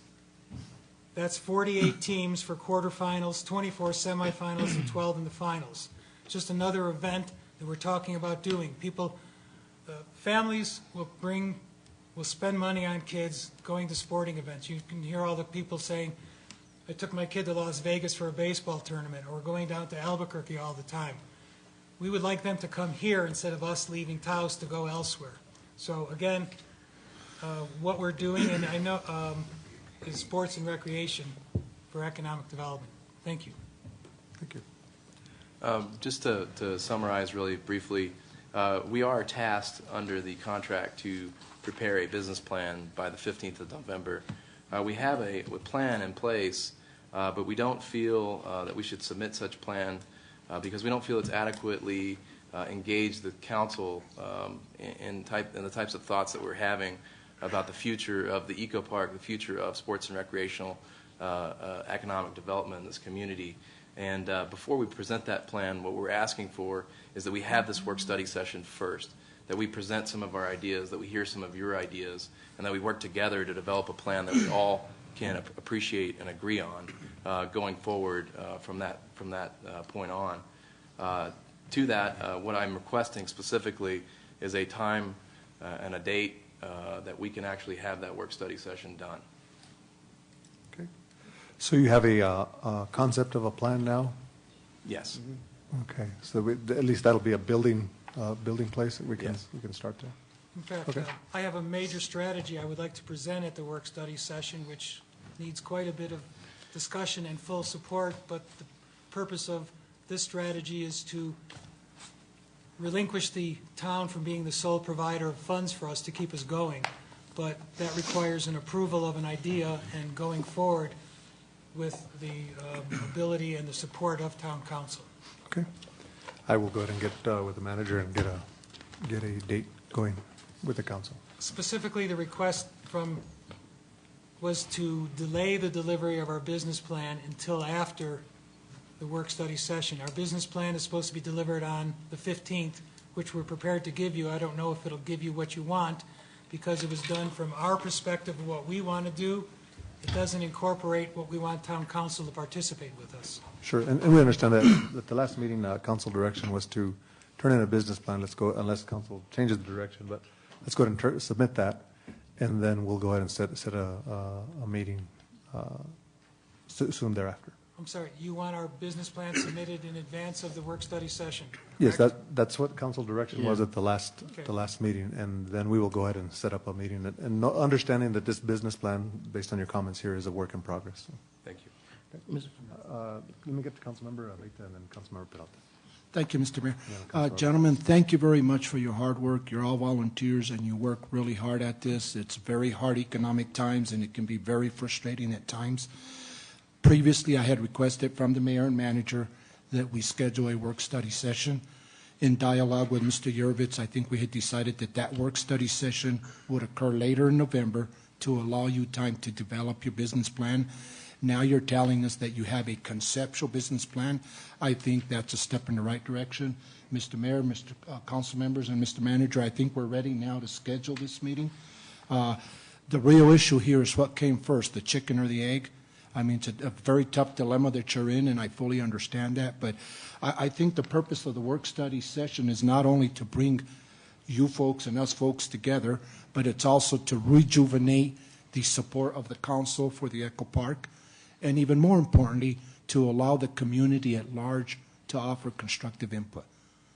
So it really serves multiple purposes, and we're ready for that, Mr. Mayor. Councilmember Felton. Yeah, Mr. Mayor, if I could, the reason that we want a business plan and before the workshop session, because that sets the foundation from which we will spring forward with the conversation and the dialogue that we need to have to develop what you have. And really, from my perspective, is I want you to give us the direction you feel that is possible. And then from there, then the council can see how we can support the direction that you feel makes sense from a financial standpoint. And that means, how do we make the Echo Park or the Taos Sports Alliance a real economic driver? In other words, to where you start getting funding that supports you for the endeavors that you feel are important for the community. And we look at ourselves as a support, not the guidance. I think we're looking for you to give us the guidance as to how we should support you to make this thing happen, because that's not our duty. Our duty is to support the community, not to tell the community how it needs to go. That's what we want you to tell us, and that's why we want to have a business plan to start with, so that we can understand where you feel you need to go and how you need to get there, and then how we can work with you to make that happen. That's the reason we want to see it first. Okay? Even though it may not be complete, but at least it gives us a foundation to work from. Okay. Thank you, Mr. Mayor. Councilmember Gonzalez. Thank you again for the presentation. When we go through the work study session, would you guys bring us solid numbers as to what the locker rooms, bathrooms, ticket office would conceptually be as far as cost? And right now, do we have any type of bathroom out there, or is that the reason the trees are dying? We have bathrooms, yes. There are bathrooms, yeah. Okay. Two levels up from the disc golf. Good, okay. So we just need to make sure that, I mean, when we look at it with terms of how we distribute the funds of the settlement, whether or not it's an actual feasible plan for us. Steve, now you know why those trees died. Okay. Just had to throw Gentlemen, it out there. thank you. Thank you so much for everything you do for the...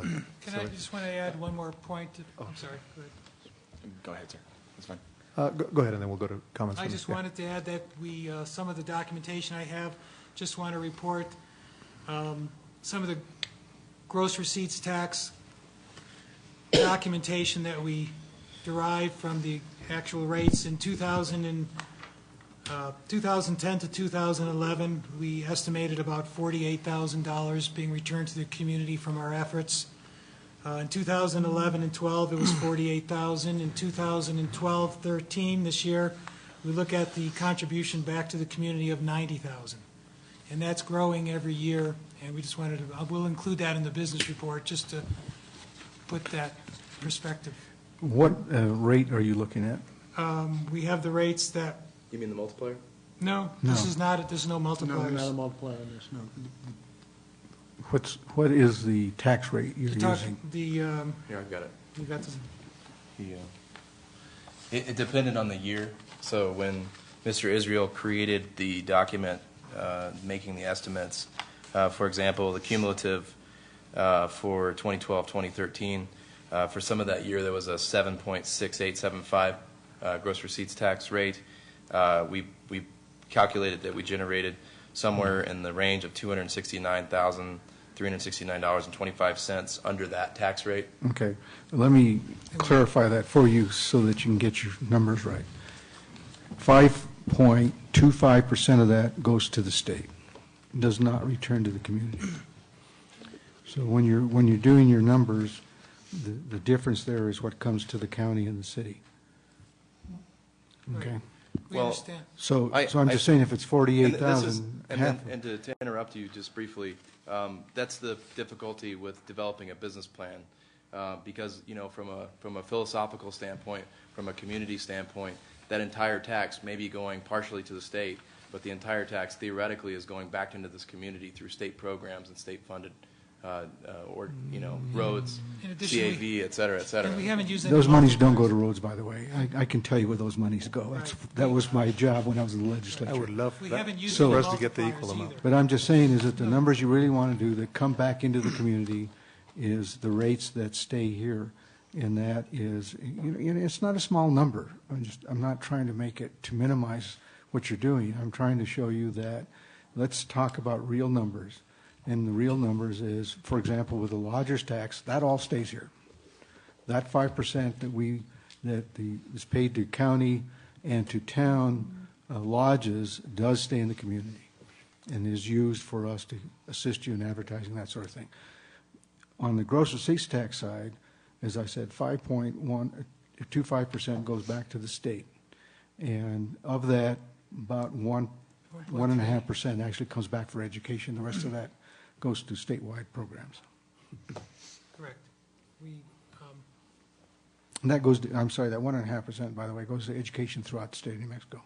So if you break it down to us, it's a very small part. So the real numbers that we look at is what comes into our general fund. And for example, with Mumford and Sons, it was about a $14,000, 14% increase in June numbers. So that's a real figure of what came into the community. So when you have a big tournament like you're talking about, and you get lots of numbers, you can see a real spike coming into the tax revenues, and that shows how those things are going. So we can help you with giving you some numbers at times when you have a special event, because it'll show some kind of a spike during that month.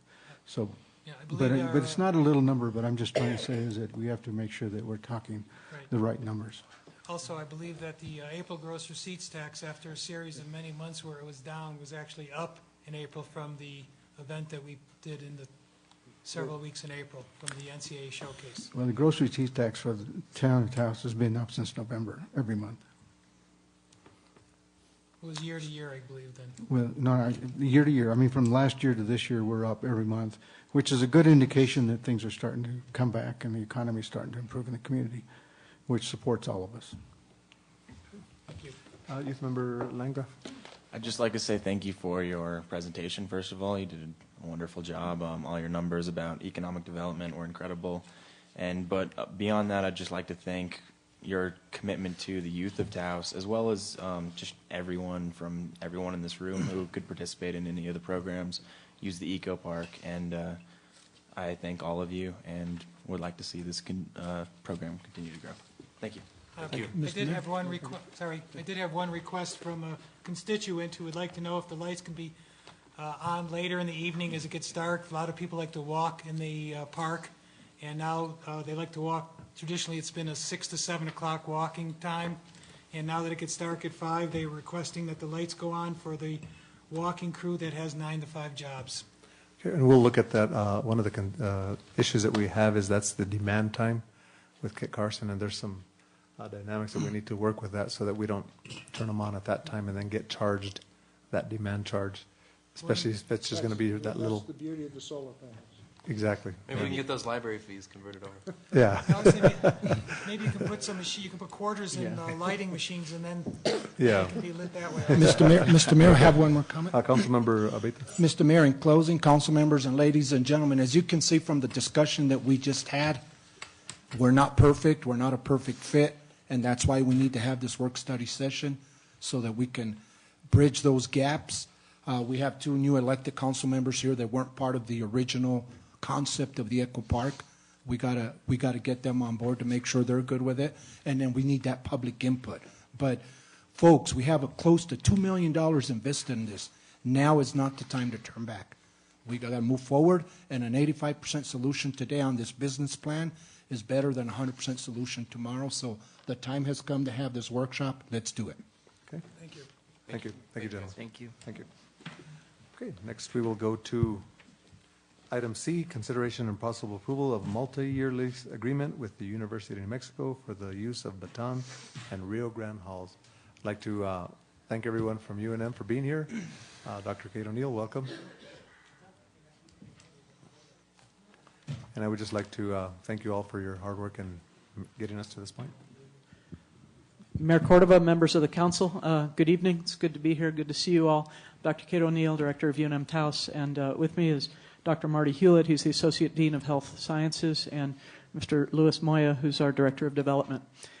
So I'm here to update you. You have a copy of the proposed lease, and I wanted to emphasize the title here was lease agreement. It's a lease purchase agreement, or a lease agreement with a purchase option. And so the substance of it, I think, has been moved forward considerably in terms of working between ourselves and UNM. And so we are back before you this evening to bring you some good news and to also ask for your approval on this. The good news is that today the Board of Regents at UNM approved this.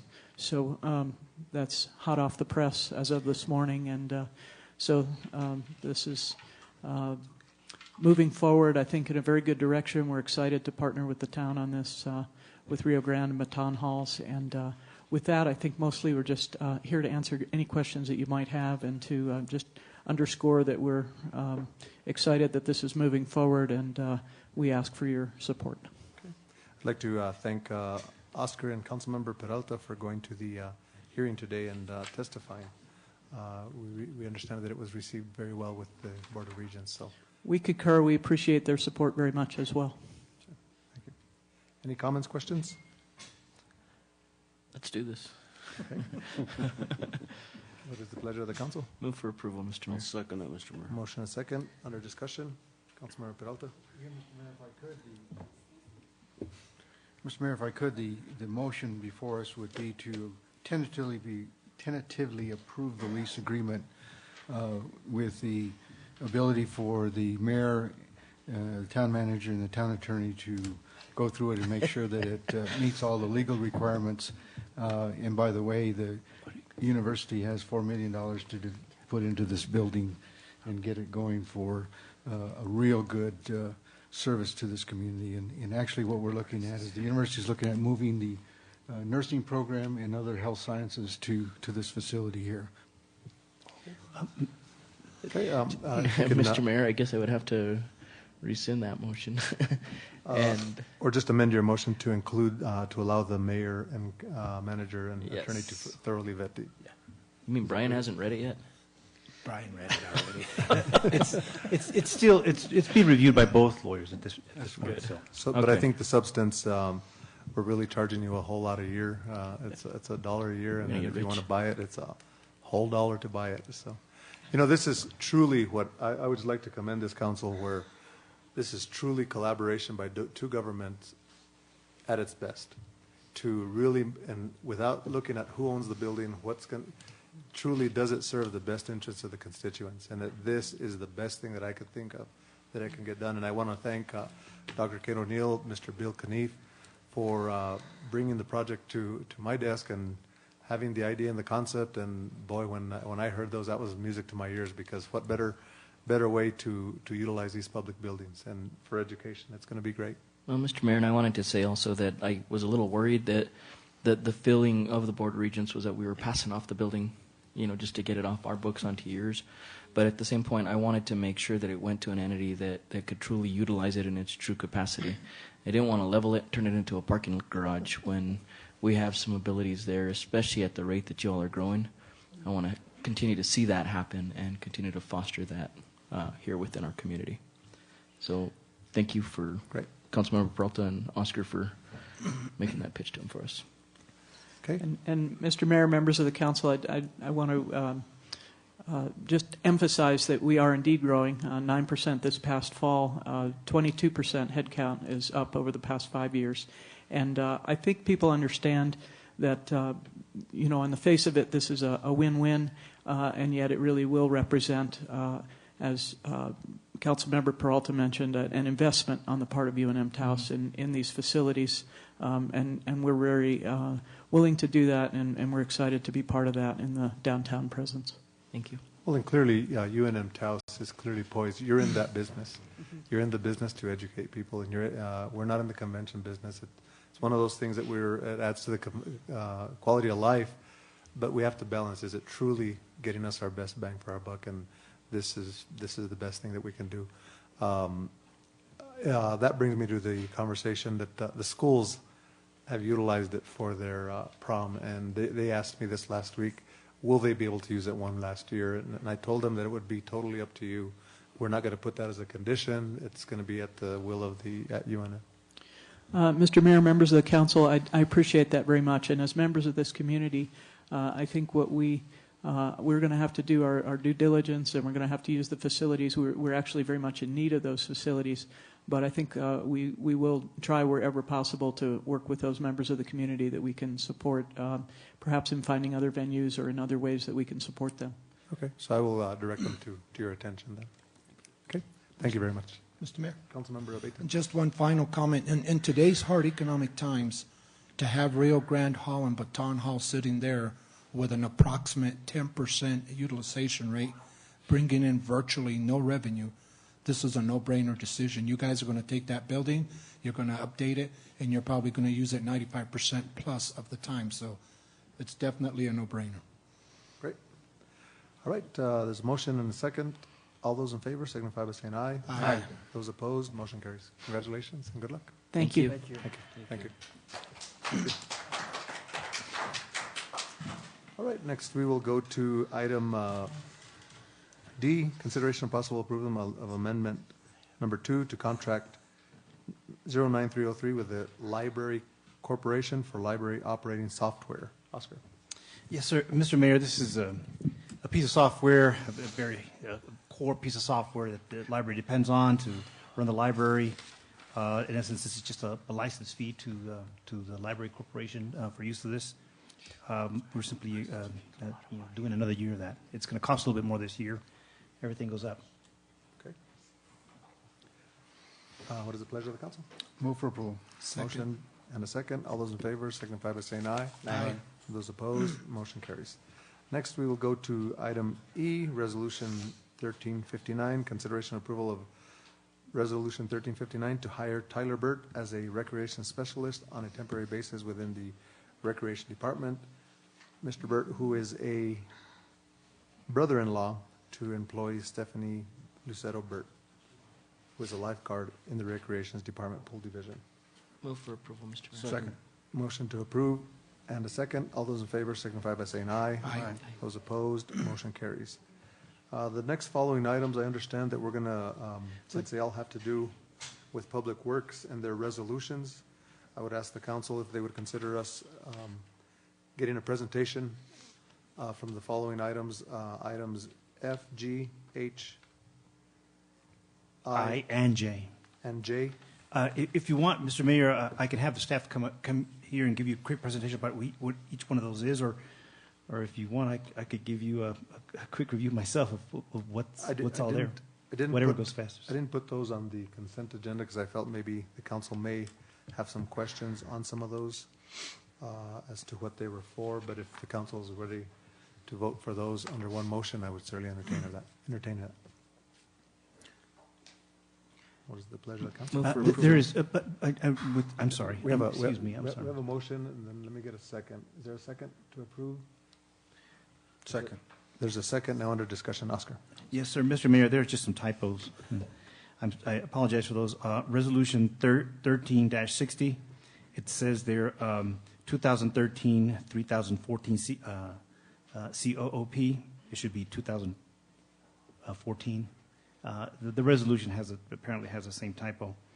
Also, just to be sure, on Resolution G 13-6, it says $43,321 to be funded by the town. Is actually that's what the state's going to put in of the $57,000 project. They're going to put in 43,321, and also there's a typo in resolution 13-69. It should be 2012 through 2013 COOP. Okay. Entertain to amend those resolutions with the amendments as follows? Based on those typos, yes, Mr. Mayor. Okay, is that okay with your second? Yes. Okay. I'm sorry. I was sleeping. No. Okay. All those in favor signify by saying aye. Aye. Those opposed, motion carries. Next, we will go to Excuse me, Mayor and council members, did you take one motion for all all three of them, items? yes. All four. Four. Okay. 5. All right. All the way Including through the K. bar? All the way, no, yeah. All the way through J. All the way till K. Through J. Yeah, not. Okay. Through J, okay. Okay, next we will go to You have an announcement? item K, discussion, Mr. Mayor. Councilmember Peralta. Mr. Mayor, this is my item on the agenda, and I'd like to have a continuation of this because the council did not receive the information until this morning. And the reason for that is twofold. One is that when I asked staff to help me do the smithing of this, didn't realize that the election school was last week, and so our attorney and clerk were at that election until Friday, and so didn't get a chance to really work on this until the weekend, so we couldn't get it available to you. And then yesterday, because it was a holiday, it made it difficult for us to do this. So I realize that the council has not had an opportunity to review this, so I would request that we have a continuance of this meeting to later in the week if we could, and we'll discuss this item and item 10B, which are related, along with other information that the manager would like to present in regards to this item. I think it's important that we get this done as quickly as possible, but I do feel that you should have an opportunity to look at the information that's being proposed. There's only really 5 paragraphs in there that are changed from the JPA that was used in San Juan County, but it's the meat of what this JPA is all about and related to the MOU that we signed with the county. So I would request that we do that. The county commission, when I visited with them a week and a half ago, are waiting for a response from us. This was their indication as to what we felt we would like to see in the JPA, and that's what I'm presenting and asking the council for their input and to make a presentation back to the county. Okay. I'm available at any time this week, Mr. Mayor. I can make myself anytime available except tomorrow. I could be available Thursday or Friday, anytime. I can do any day but Friday. Okay, so Thursday. I'm not available for Thursday and Friday. I need to be in Albuquerque. Okay. Early next week, Monday? That would be the latest. We need to get it to them Tuesday. I'm hoping the earlier the better, so that we can give the county an opportunity to at least look at it, so that they don't get it at the 11th hour. Mr. Mayor, we could do this in an evening meeting, possibly. Councilmember Silva, if we do it in an evening or your attendance by phone, would that work? I'm going to be testing and studying, so I'm not going to be available. Okay. So council members. Monday then? Are you okay Monday? Monday I'm okay. Okay. Okay, so date certain Monday, what time? 9 a.m. Early? 9? 9 o'clock? Earlier the better, and that way I would just encourage so that okay, there can be that dialogue. So there is a motion, and that is to move both items. Do you want to put that in the form of a motion since we have the date now? Is anyone? I would entertain a motion. Mr. Mayor, I'll make that motion. Okay. Second. Motion and a second to continue both items. Is that correct? That's correct. Okay. Both items to date certain, which would be Monday at 9 a.m., this coming Monday. And this coming Monday would be the 18th. Will that be here at the council chambers? Here at council chambers, yes. So we'll continue that item for discussion, for the same items as presented. Any further discussion? Councilmember Abeyta. Mr. Mayor, thank you. Council members, ladies and gentlemen, I would ask that we carefully evaluate the concept or the idea of weighted voting. When a property tax payer pays property taxes because he or she pays more property tax, doesn't mean he gets 1.5 votes versus a person that pays less tax and only gets 1 vote. So we got to be really careful with this weighted voting. We got to treat everybody fairly. And what's in the Joint Powers Agreement has been circulating for many, many months, I believe now. And I believe since Councilmember Peralta attended the last commission meeting along with Abigail, I believe he's put some amendments or revisions or language in there that he feels may be congruent with what the commission is looking at. And this is simply an opportunity for the council now to put their input and look at that document and put their input forward. But I guess I would agree that weighted voting is going to be tough. I would have to look at who's on that board. I think weighted voting is a bad place to start, especially when we realize that someone in control of a JPA is what precisely has us in this position right now. So, but that could be hashed out on Monday. So, all right. All those in favor signify by saying aye. Aye. Those opposed, motion carries. Next, we will go to item. I'd like to thank Rick Bellis for being here, the deputy manager. Thank you for being here. Consideration and possible approval of ordinance 1315, amending the uniform traffic ordinance. Oscar. Yes, sir.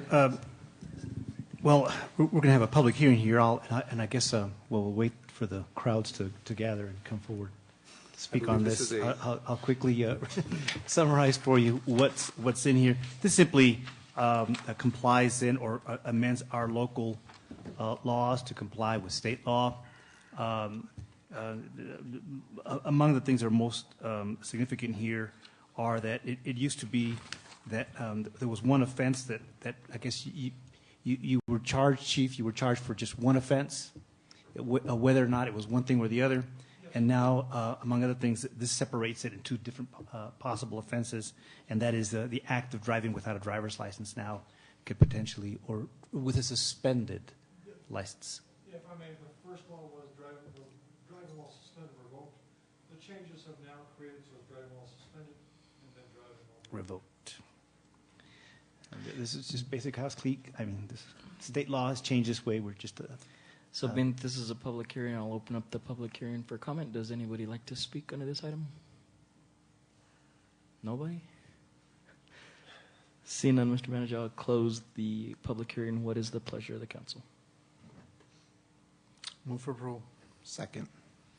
Motion and a second. All those in favor signify by saying aye. Aye. Motion carries. Easy enough? All right. Okay. Moving on. Excuse me, Mayor Pro Tem? Yeah. We actually require a roll call vote Oh, for that yep. item. Sorry, Ordinance. Renee. Okay. You may call a roll. Okay. Councilmember Abeyta? Yes. Councilmember Gonzalez? Yes. Councilmember Peralta? Yes. Councilmember Silva? Yes. Mr. Mayor Pro Tem, if I may, before we go to matters from the mayor and council, we do have a positive announcement, if we can make it, which some information we got just now, apparently from our Public Works. If I'll just ask French to come here and just share that news with us himself. It's good news. Thank you, Oscar. Good evening, Mr. Mayor Pro Tem, members of the council.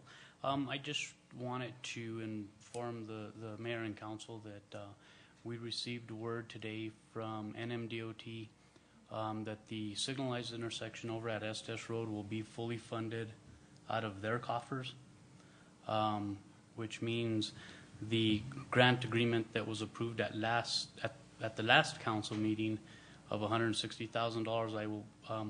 I will be in Santa Fe tomorrow asking them to reprogram that money for another project. Excellent.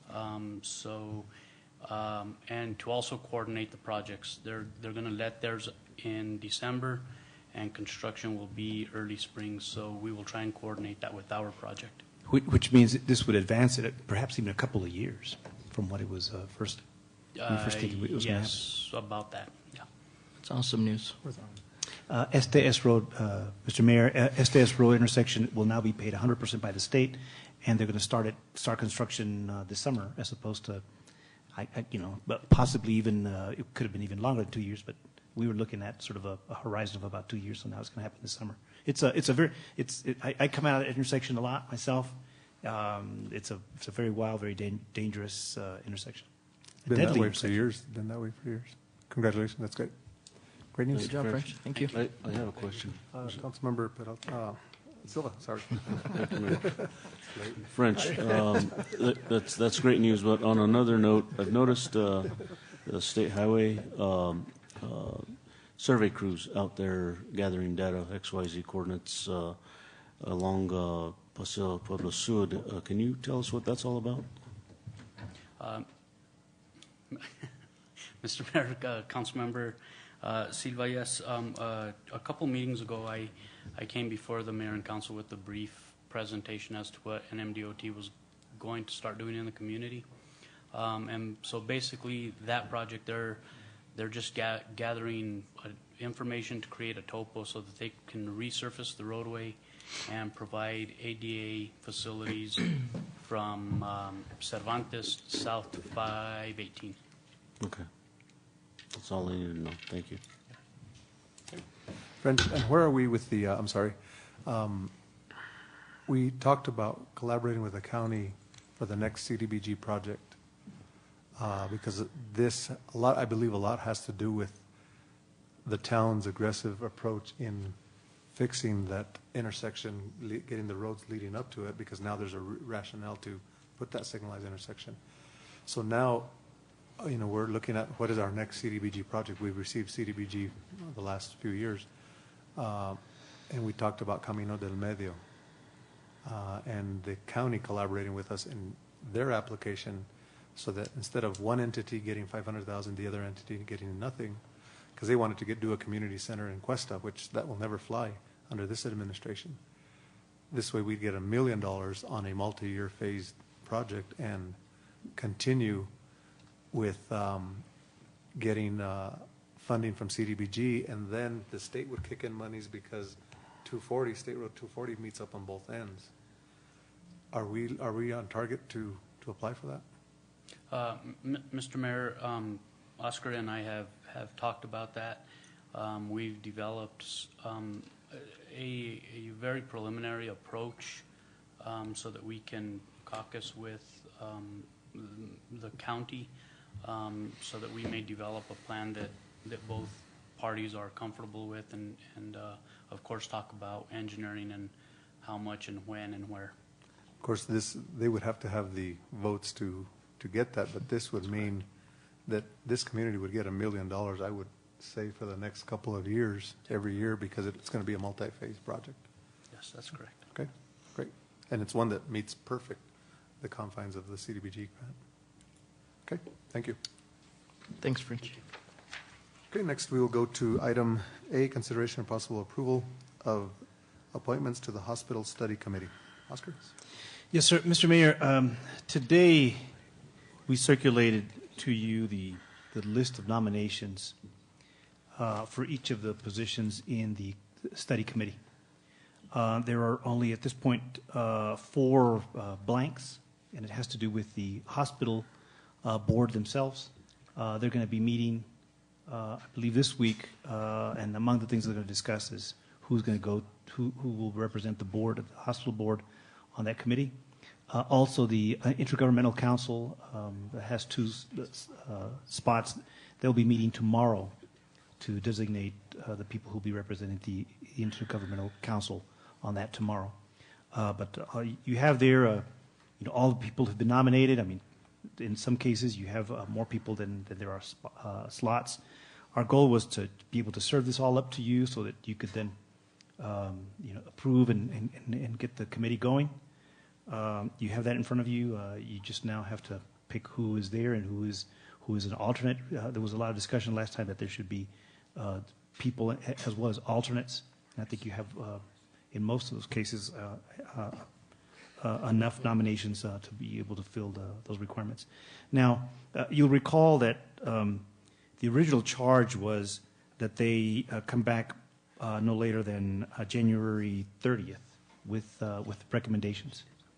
And so there's not a lot of time between here and then for that. So the idea is that if you launch tonight, then the committee can maybe can look forward to an organizational meeting in the short term, and maybe the next few days or later, no later than next week, and then they can set up their agendas, set up exactly how they're going to be operating, and move forward with this. Okay. I'd like to welcome the employees, representatives from the hospital. Welcome to our meeting. Mr. Mayor, Councilmember Gonzalez. if I may ask one thing, I thought on the original plan that we were doing, there was supposed to be one beyond the hospital board of directors, but an administrator, and I only see the hospital board. Yeah, well, there was talk about that, but in the motion it didn't include that. But you can change that right here. Are you sure? Yeah, we did discuss this. Mayor, council members, what I believe was that you were going to leave it up to the hospital board to determine whether it would be one of the board members or an administrator. Yeah, in discussing this with Peter Hofstadter, he realizes he's going to be front and center in all those discussions anyway. If only to give information, present the information, the financial information, operational information from the hospital anyway. So he seemed to feel comfortable with that. Of course, if at this point you want to make him one of the people who would vote on the committee, I'm okay with it. I just wanted to make sure that for clarification, it was, if it had been discussed, why it wasn't on there. I'm okay with it. Okay, what is the pleasure of the council? Move for approval, Mr. Mayor. Motion to approve, and is there a second? Oh, hold on, Mr. Mayor. And I was going to go on that for discussion. We need to add a counselor, and I would like to nominate Councilmember Peralta. Councilmember Peralta, are you okay with that, Councilmember Peralta? Yeah, I'll do it. Okay. Council. Mr. Mayor, Wait, I know there should be another council member. And it doesn't have to be another council member. In lieu of alternate, could it be management?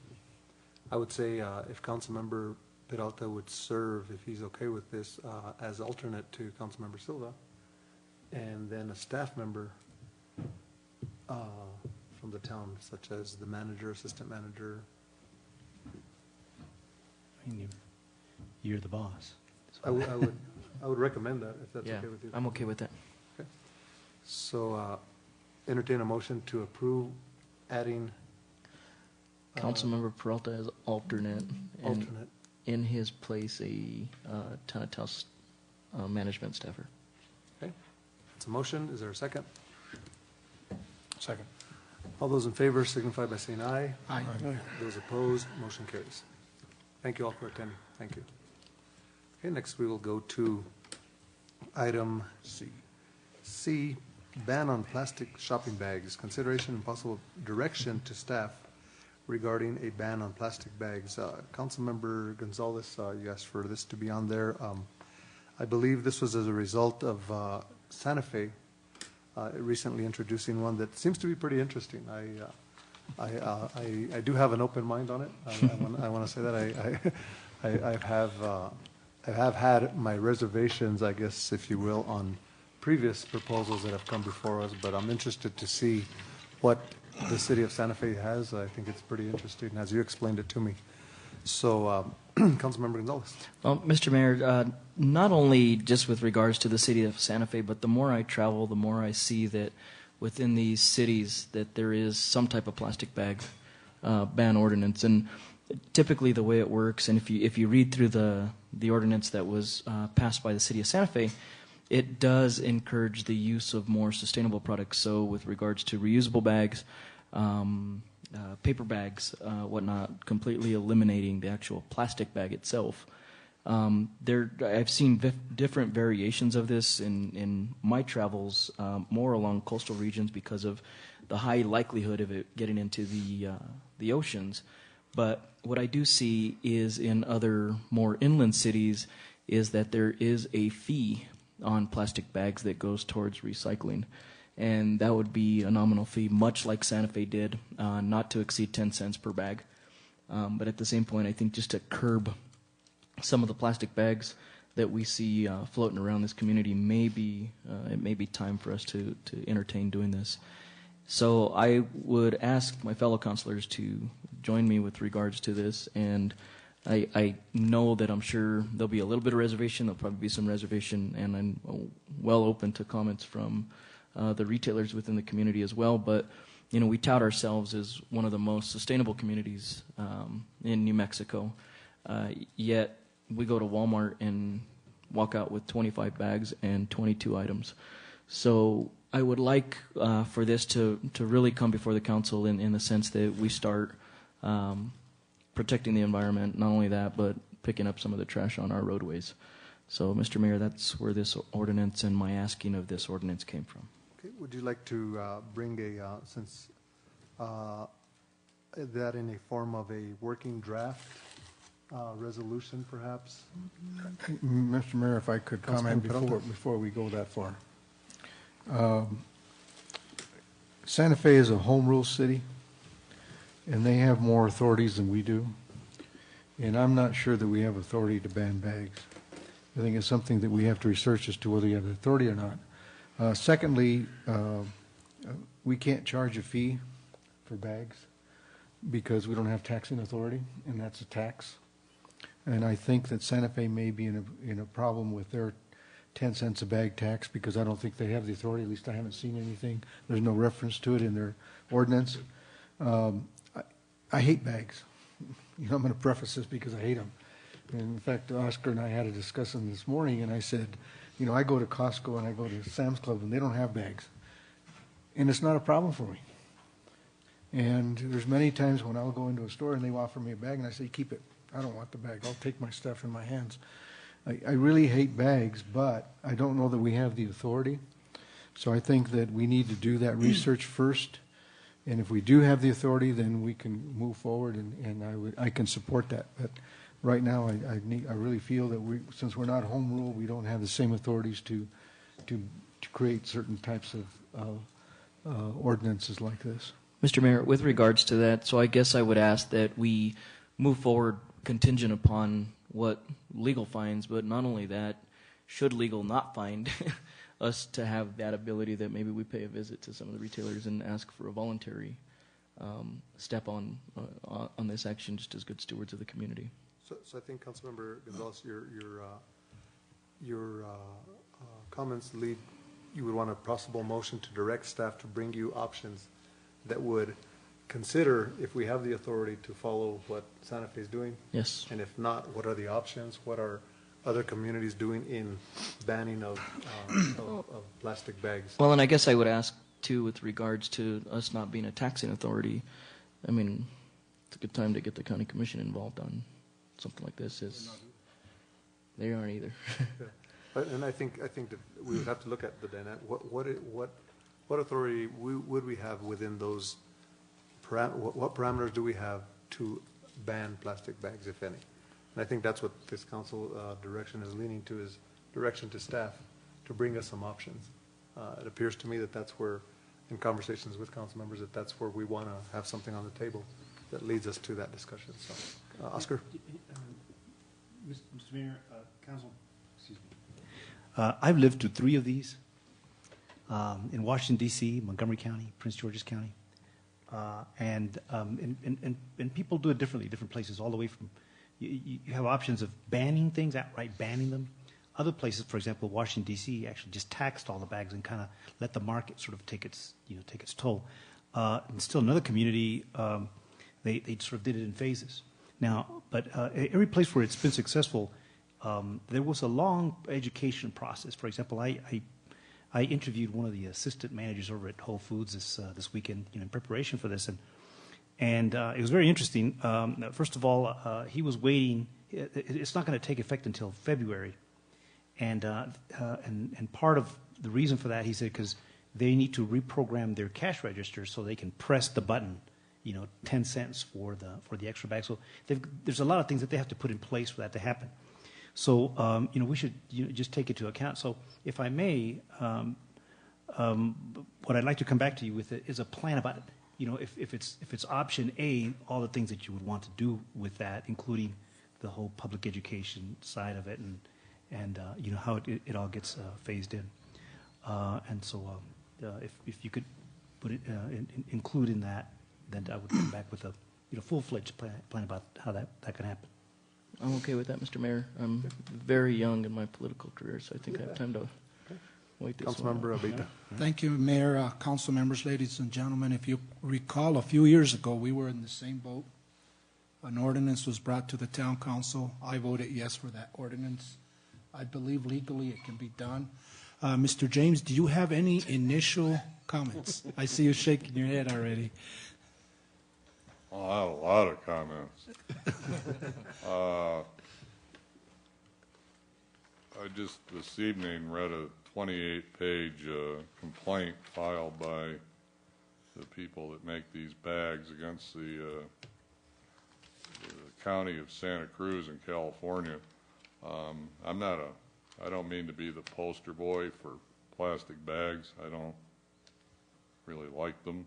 On the other hand, this council needs to understand if we're going to pass an ordinance, whether it's a fee, whether it's a ban, whether it's anything else, we have to have a basis for it. We would have to have expert testimony on the record, and this is assuming that we're going to get sued.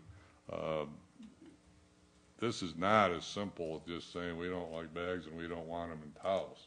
There are constitutional issues here about affecting interstate commerce. The town would have to be able to, in order to withstand a challenge to such an ordinance, have established by use of some sort of credible expert testimony that the ban even has an impact. The kinds of folks that are involved in trying to defend their plastic bag business probably spend more on postage every year than we do in our whole budget.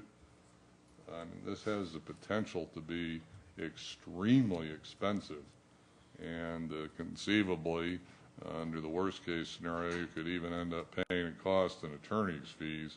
So this is, well, it's certainly an admirable idea.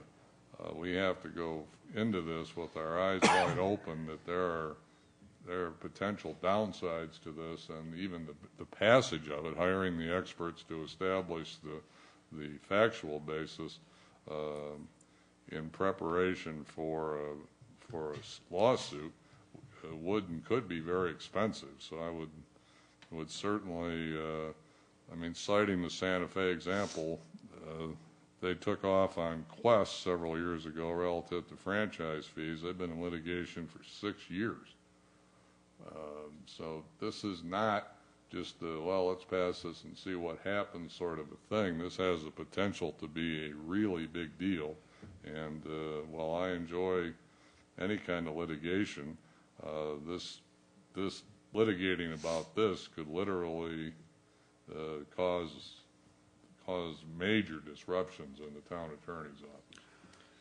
Okay, thank you, Brent. And I don't think that the direction is that it's we want it banned and that's all there is to it. We want to look at what are our options, because there is a certain faction of the community that does want this to happen. And of course, my rationale behind it is I can't see under the previous proposals where they couldn't get a plastic bag, but yet they can buy a whole roll of Glad bags by the 300 count. And that didn't make sense. Are we really achieving what we wanted to do? So I wanted to see a more comprehensive plan on recycling, and that's what we did back then, I think, when we kind of renewed our efforts to recycling. However, I do see some of the benefits that Santa Fe has. So that's why I'm open-minded. I have an open mind to it. However, if we're going to say no, we want to be able to say, because of A, B, and C, the following research that we've done based on legal, based on practical, based on what it causes, we want to be able to have an informed decision. If we say no, and our constituents are saying, but you can do it because A, B, and C, I think we just want to have a fully informed discussion about it. And I think that's what the direction is all about here. And Councilman, I won't come back empty-handed. Communities throughout the country have done all kinds of things. I mentioned just two approaches. There's many other approaches. One of them was just sort of the liver approach, which is some communities have gotten aggressive about with stores that have their bags, strewn out throughout the city. Other places have done a really good just public education campaign, just making the route to have your reusable bag sort of the easier course than the plastic bags.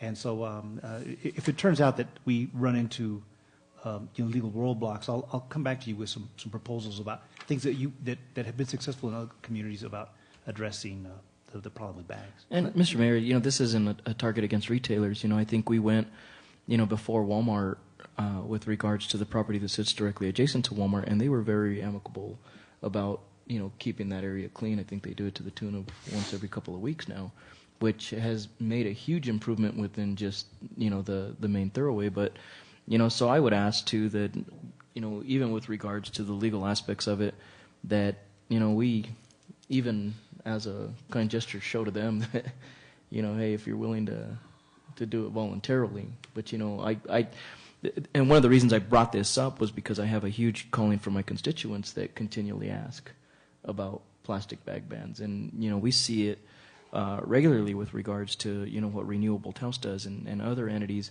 and just I guess as a whole of what this does to the environment, and Taos being one of the most eco-friendly communities that I've had the pleasure of not only living in but had multiple clients and whatnot visit. I think there's more than enough of a substantiation as to why rather than not. But please bring me whatever you can on it. Okay. And I think if there's a way to do it, I think that's what I'm hearing the council. If there's a way to get some type of ban, let's bring that to the table, not 101 ways to kill it. I think that's what I'm what I'm hearing. So, and I'm not implying that that's what you're saying. I'm not implying that. I'm just saying that the council wants to see this happen. So. To suggest we're trying to put together a list of 101 ways to kill it, but there are going to be 102 ways to kill me if we get involved in millions of dollars worth of litigation over this. It's not just a cut and dried thing. I mean, everybody could probably agree these things suck, except the people that make them, and they happen to have a lot of money. Sure. Well, and I guess my argument on that, Mr. Mayor, is that if we're basing that on a community in California where there's probably 500 retailers within a 1 mile radius, Taos, we don't have that. Yeah. So there are a little bit of differences. My concern is more where we have authority. Yeah. Okay. So I would entertain that in a motion to give direction. Yes, to Mr. staff to look at the options regarding a plastic bag ban. Yes. That is a formal motion. Okay. Is there a second? Second. Motion a second. Any further discussion? All those in favor signify by saying aye. Aye. Those opposed, motion carries. Okay. Next, we will go to Excuse me, Mayor, council members, I'm sorry to interrupt. Can we please go back to the appointment of the hospital committee? I'm not sure I understood the direction or the motion. There's those different categories, and you had mentioned that there'd be 2 appointees from each of those categories. Did you? The motion was to have Councilmember Silva serve as the council representative, with Councilmember Peralta serving as an alternate to that appointment, and then Oscar will serve as the other town representative. Okay, there's also are you appointing the other? No. Okay. No, I think the board will appoint. Yeah, each respective entity appoints their persons. All right. Okay. Thank you. Next, we will go to item D. D.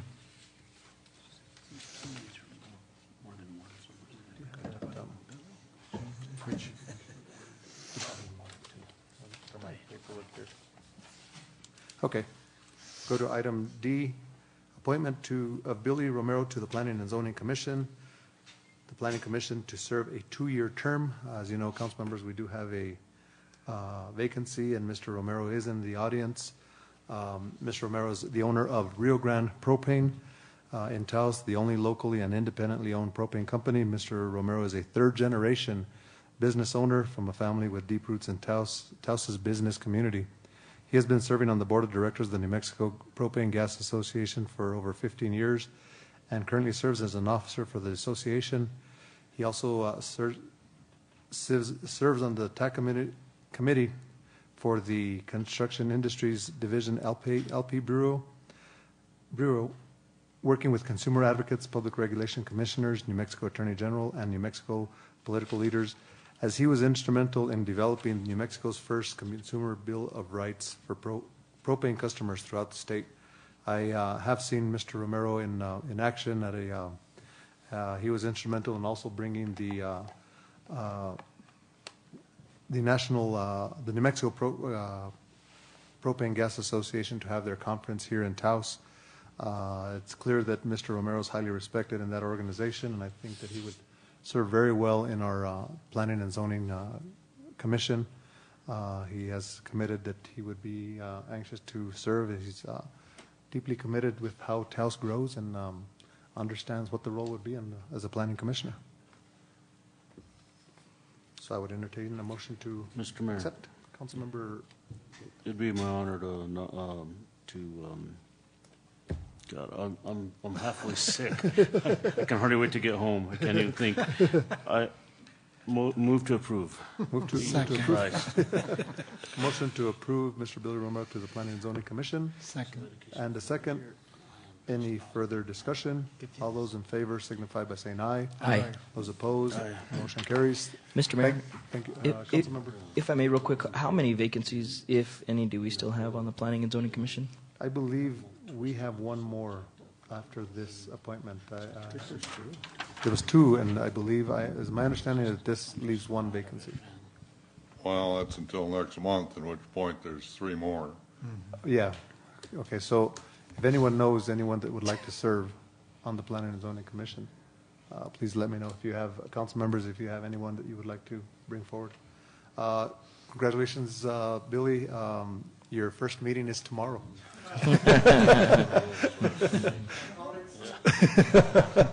Yeah, so you know, at any time, feel free to, I spoke to you a little bit, feel free to talk to the planning director and the attorney as to the role. I know that they do have schools for planning and zoning commissioners, workshops that we would love to see Mr. Romero go to, since this is his first appointment. So thank you for your time. Does this mean that the city will be funding me to Yes. Yes. Yeah, I believe so. Yeah. Well, Mr. Thank you. Mayor, Thank you we're for- actually trying to schedule with the Municipal League of Training, and we've been putting that off because of the potential for a turnover in December. We need the Municipal League to send their training task force, not only for the planning and zoning, but for the Historic District Commission. That one seems to be solidified, and we've been waiting to schedule that training until we get some direction on whether the council's going to reappoint the existing members, in which case we can schedule with them, or if it's going to be in a different direction. Probably makes sense to have that training right after the first of the year. Okay. Perhaps we could do a media outreach soliciting people that, as far as a news segment on the radio stations. Or rather, do another one. Yeah, we advertise. We'll keep doing it. Yeah. Okay. 3 more vacancies come out at the end of December. Well, 3 terminate at the end of December, and 1 is serving until a replacement is found, so that's 4. So are these existing that term out, are they not interested in serving anymore?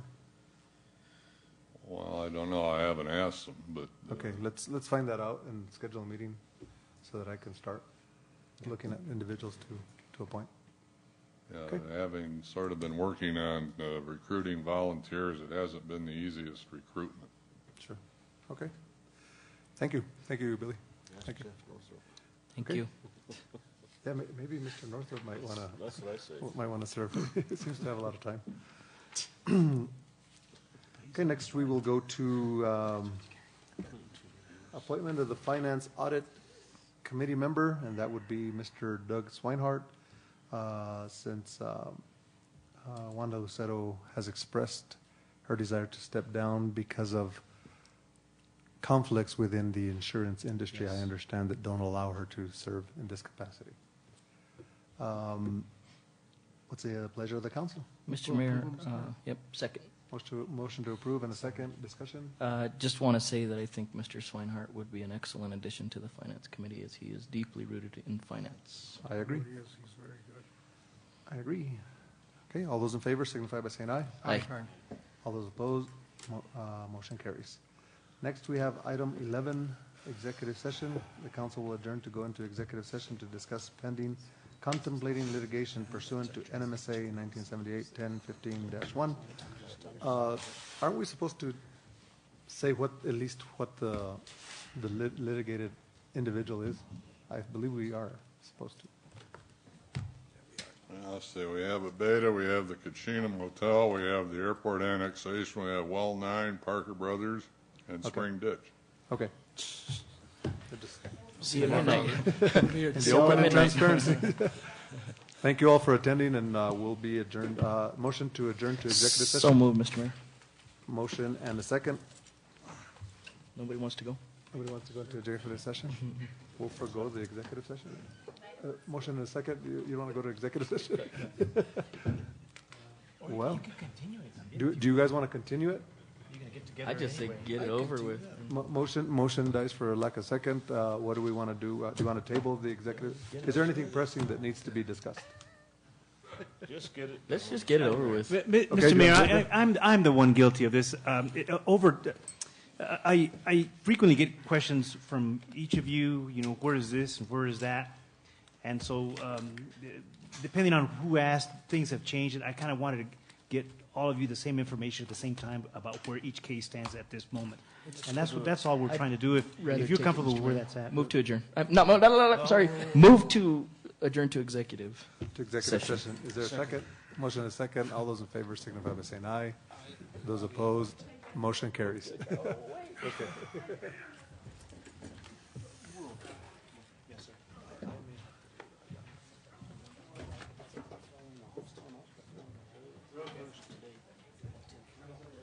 It's really funny in this audience, there was a 10-cent charge for the paper bag.